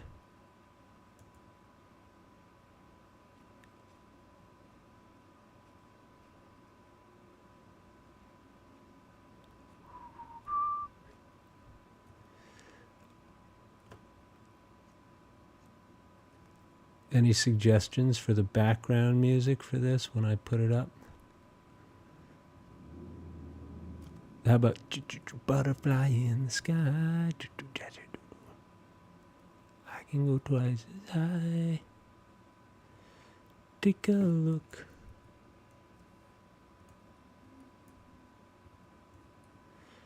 It's in a book.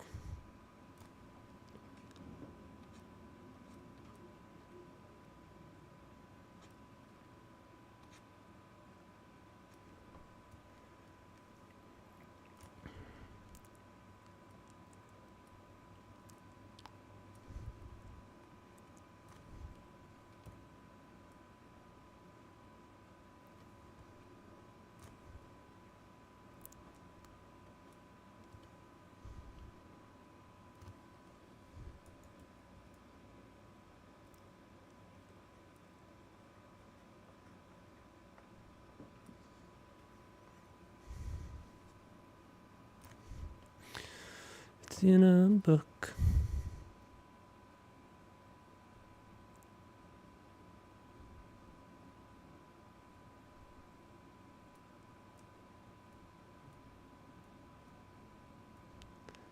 This is not in a book, unfortunately.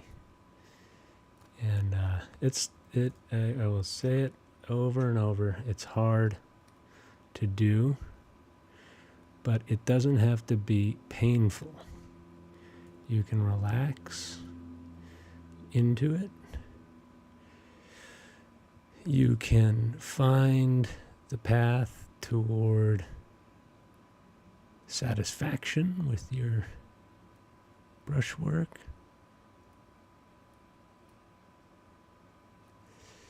And I believe we can do it. But it's going to take practice. It's going to take time. A whole lot of time. It's going to take plenty of time. To do it, to do it, to do it.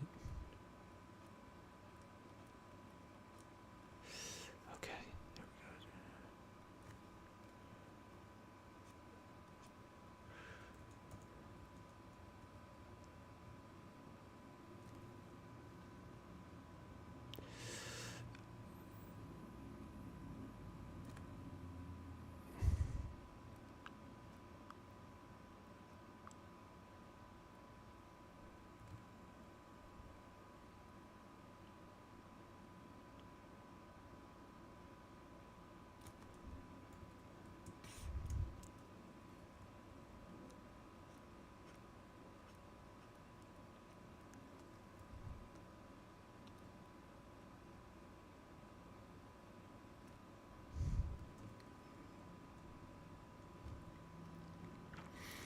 Ooh.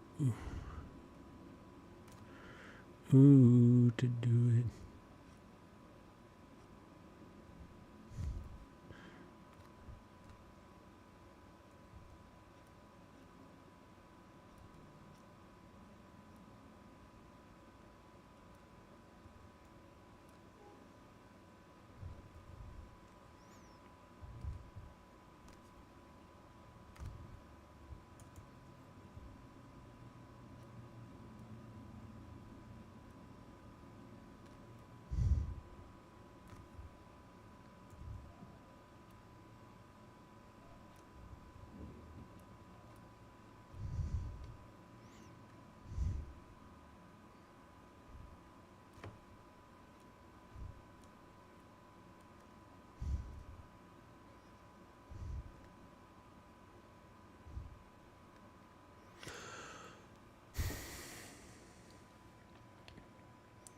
So what we're not going to probably do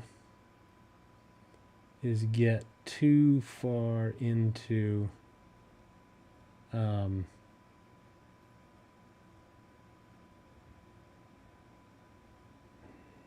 details. But as you can see, we're probably getting closer to our destination as far as just having a finished sketch.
Almost that sense of the ear being like translucent with the backdrop of the galaxy there. Try this.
A young LeVar Burton. How old was he? I don't know. But I want to do reading Rainbow Burton too. I think it's important, but I just hadn't been able to find the right reference photo. Whoops.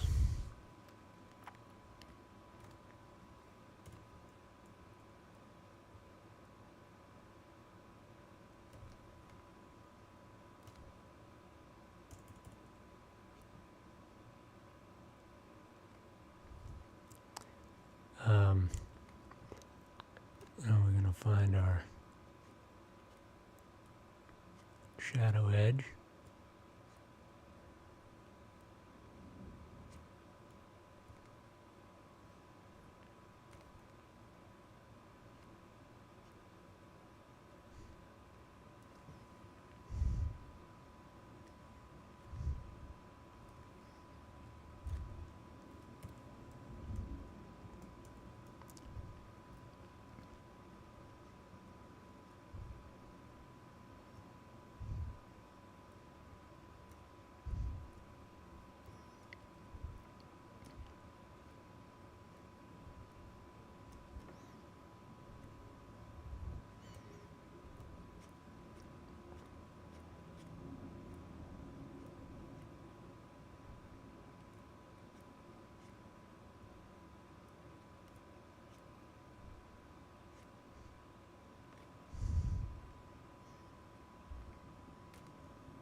Okay. I've emerged from my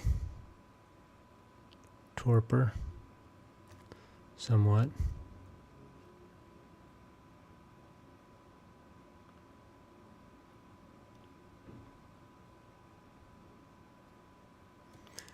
And I don't know where I am. Am I perhaps in an alien world off the coast of, I'm reaching for Star Trek references, but I got nothing.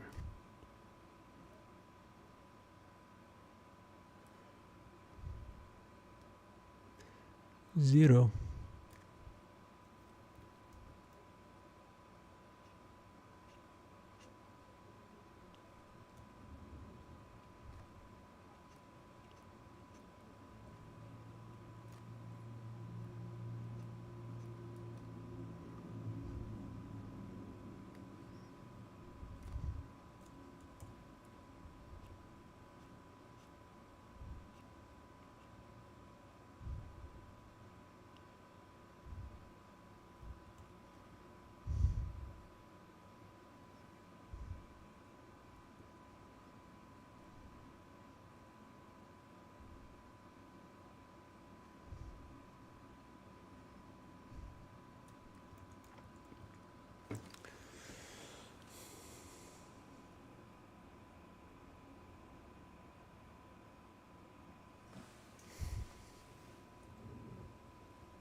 Take a look. It's in a book.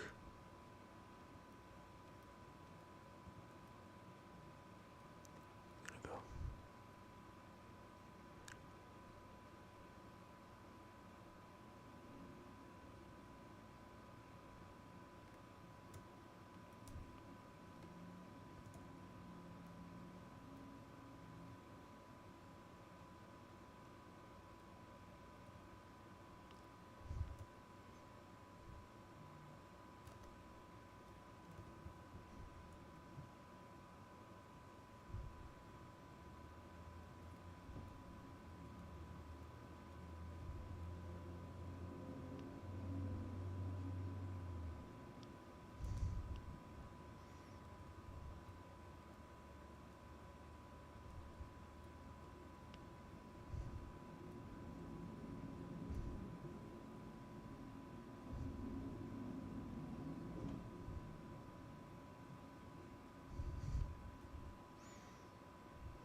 Okay.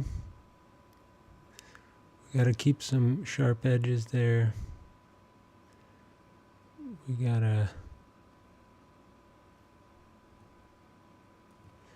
find our edges. It's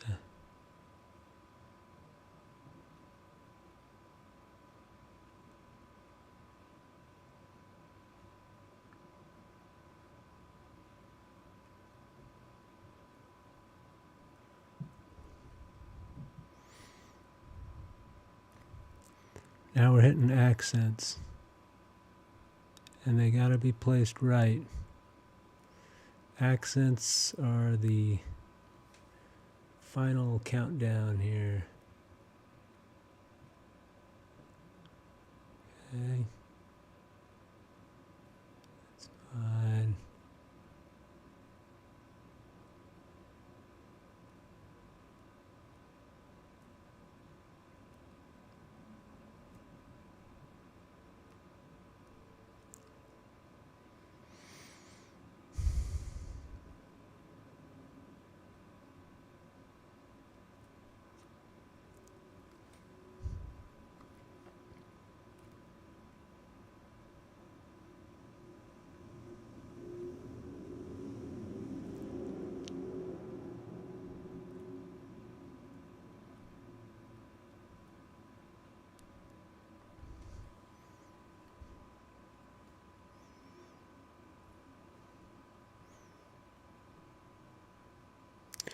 take some highlights, hit the hair.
And this is our last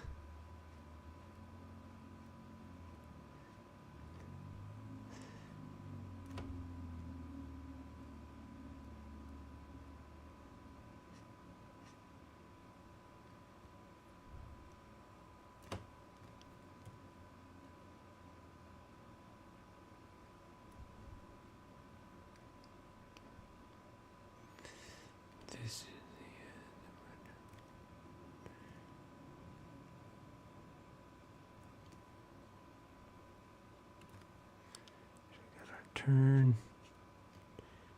Turn this edge.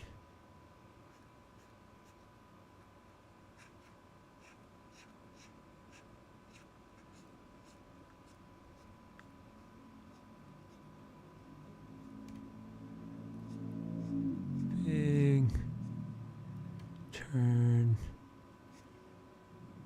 That helps us get our shadows.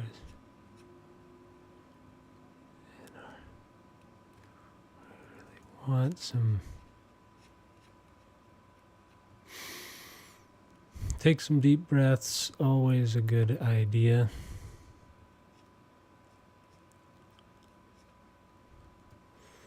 Because you get a little locked in here. You start thinking, it's the end, it's the end, whoa, whoa, whoa.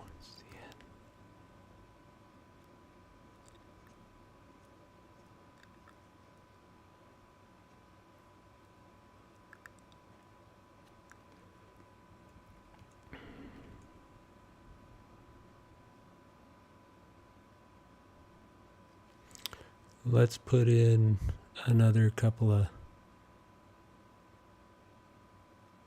stars, if we could. One I love. See, I've gone from joking around at the beginning to feeling like, oh, I've gone too far. Where am I? Where am I? I'm on planet Earth. Screwed. You're screwed. Keep it going. Keep it going. Help, help, help, help, help, help, help, help, help, help, help, help, help.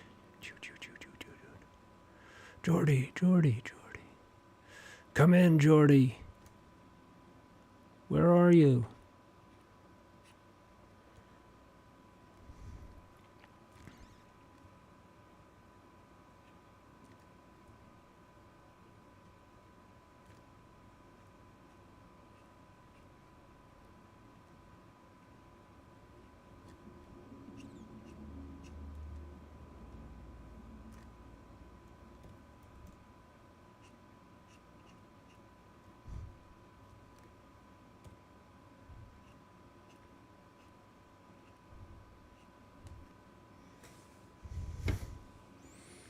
Geordi.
Yikes.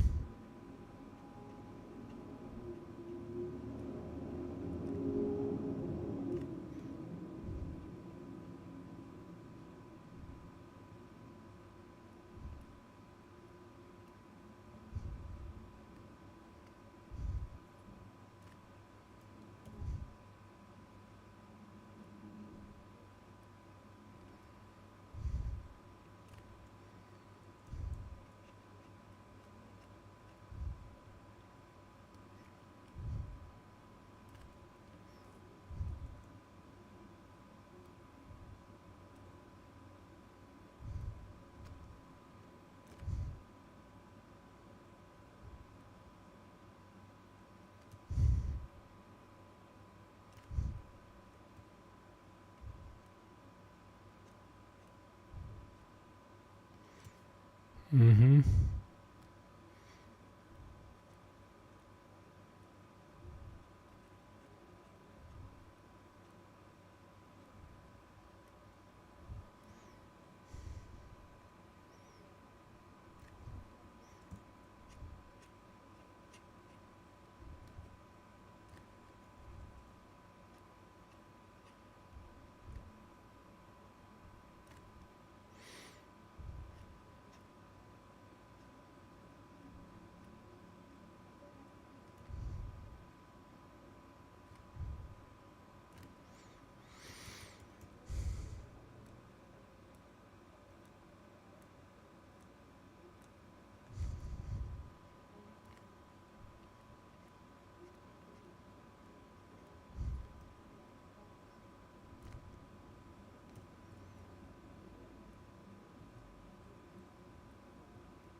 Come on.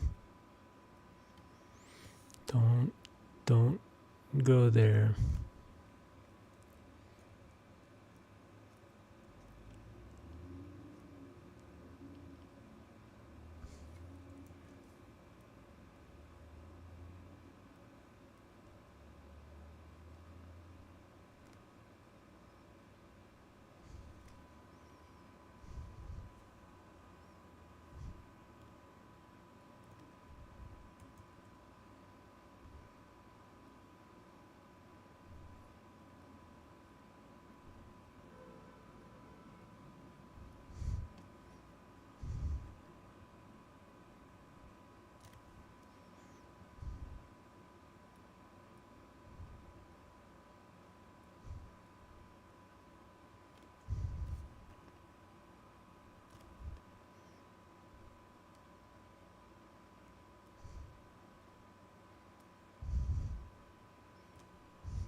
About 8 minutes.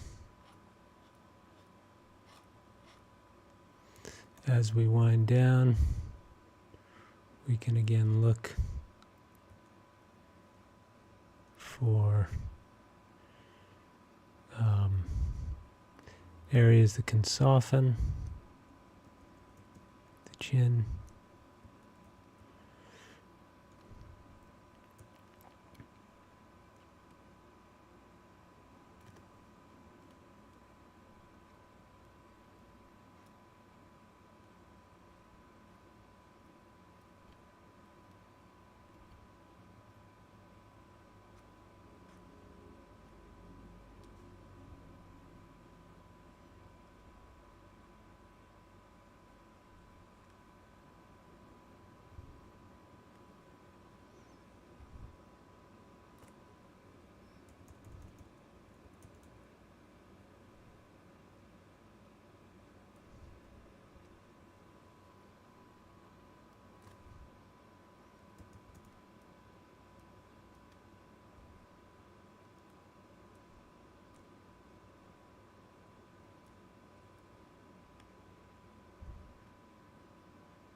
And this reminds me of the fuel left on the Apollo mission here.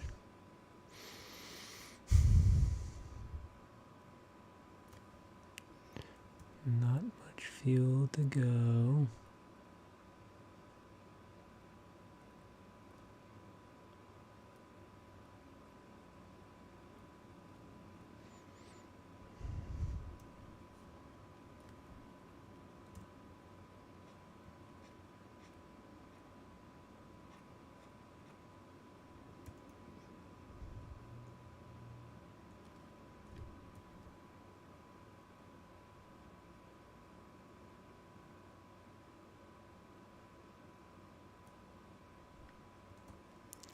And our last item will be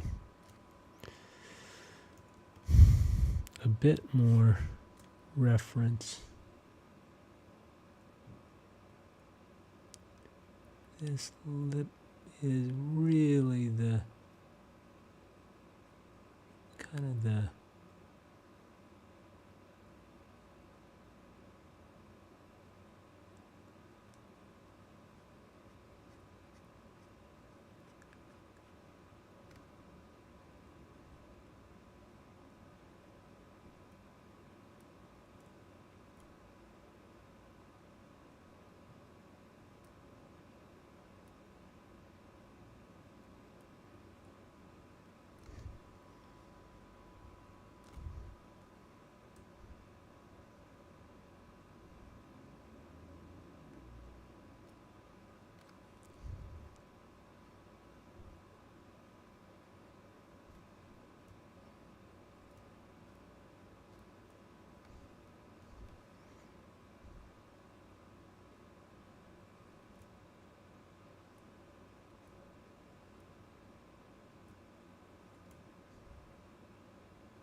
All right, and the last piece is just going to be sort of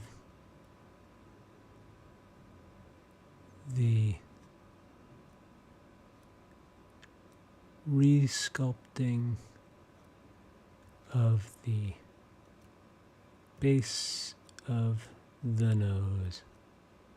And then from there, you should have as much likeness as you need to recognize that we've got Geordi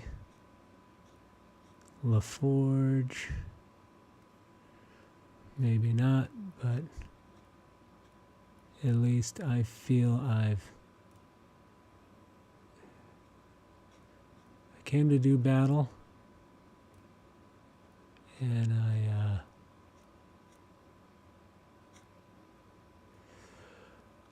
don't know. We're getting illustrative now. We don't want to do that. Okay? We can...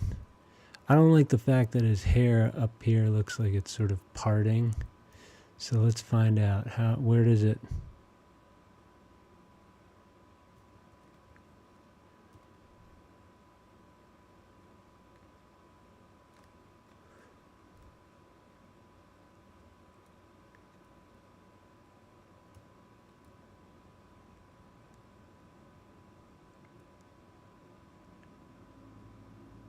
This was the part where we said, do it now, don't do it later, or you'll regret it. And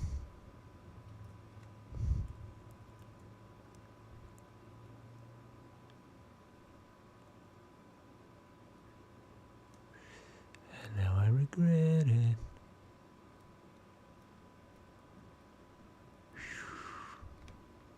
Geordi, how are we doing?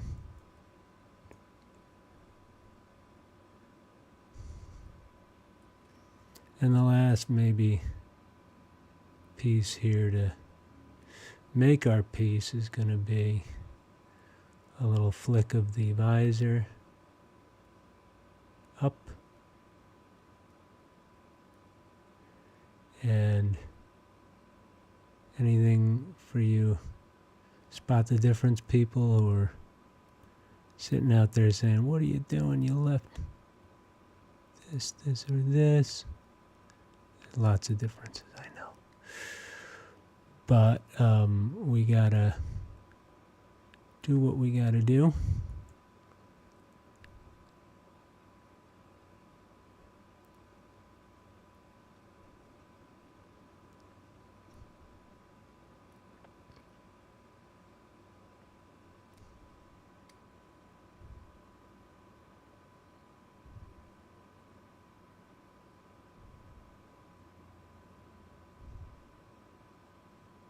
And next time,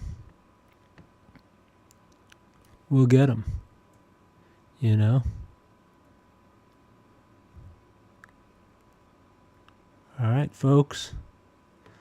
That's it for Geordi La Forge. Maybe throw in a couple of more planets. Make sure our medallion is shiny. That's important. We gotta get the look and feel of that icon.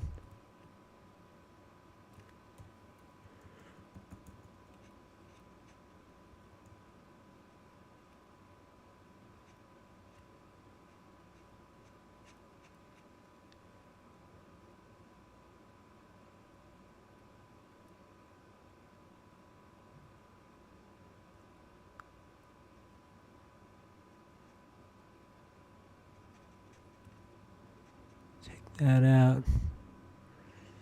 Take a bit of this. Big brush, big brush. And then find our, find our blurred edge along there. We never quite found out what was happening up here, but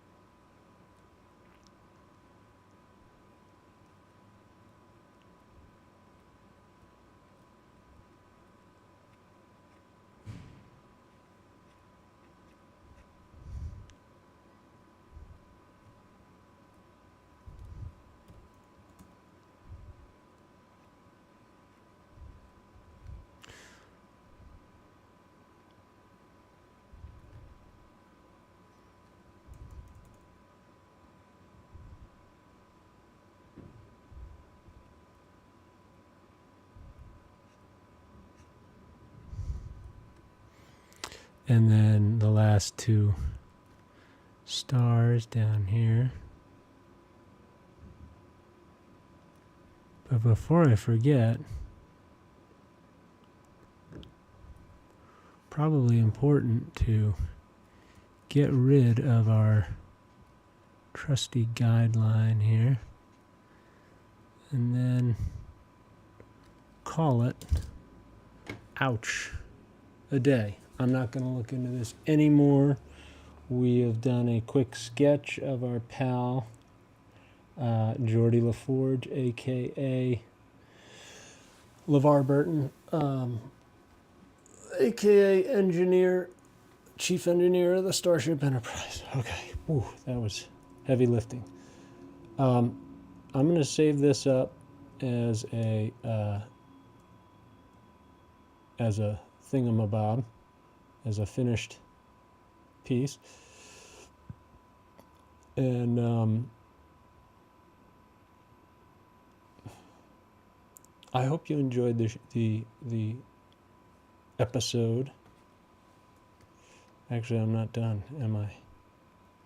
God, the demons.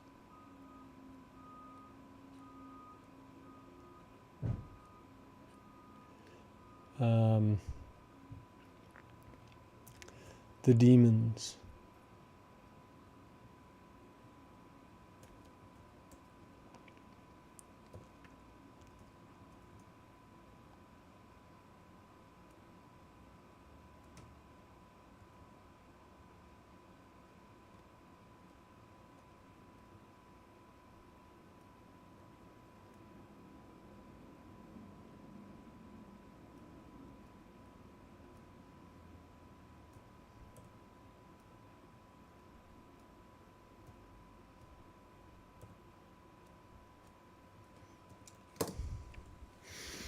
All right, folks. V2 final, right? All right. Again, as always, very thankful to have you all in my corner. And I hope you have a great weekend. I'm going to be back probably next Monday, something like that. Wait a minute. We're not going to...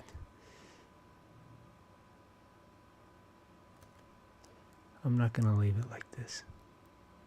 We can't do this. We need highlights over here.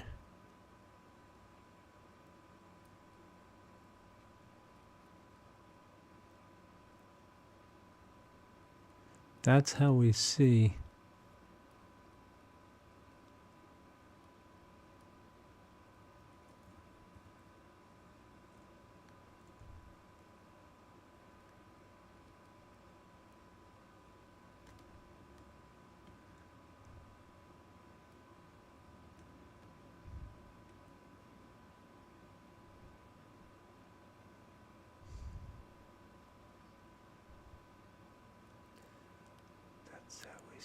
where we are. So, now, without further ado, we're going to do final V3. Okay? Very nice hanging, and that was a quickie. And we're going to leave it at that for now. Bye-bye. And see you next time.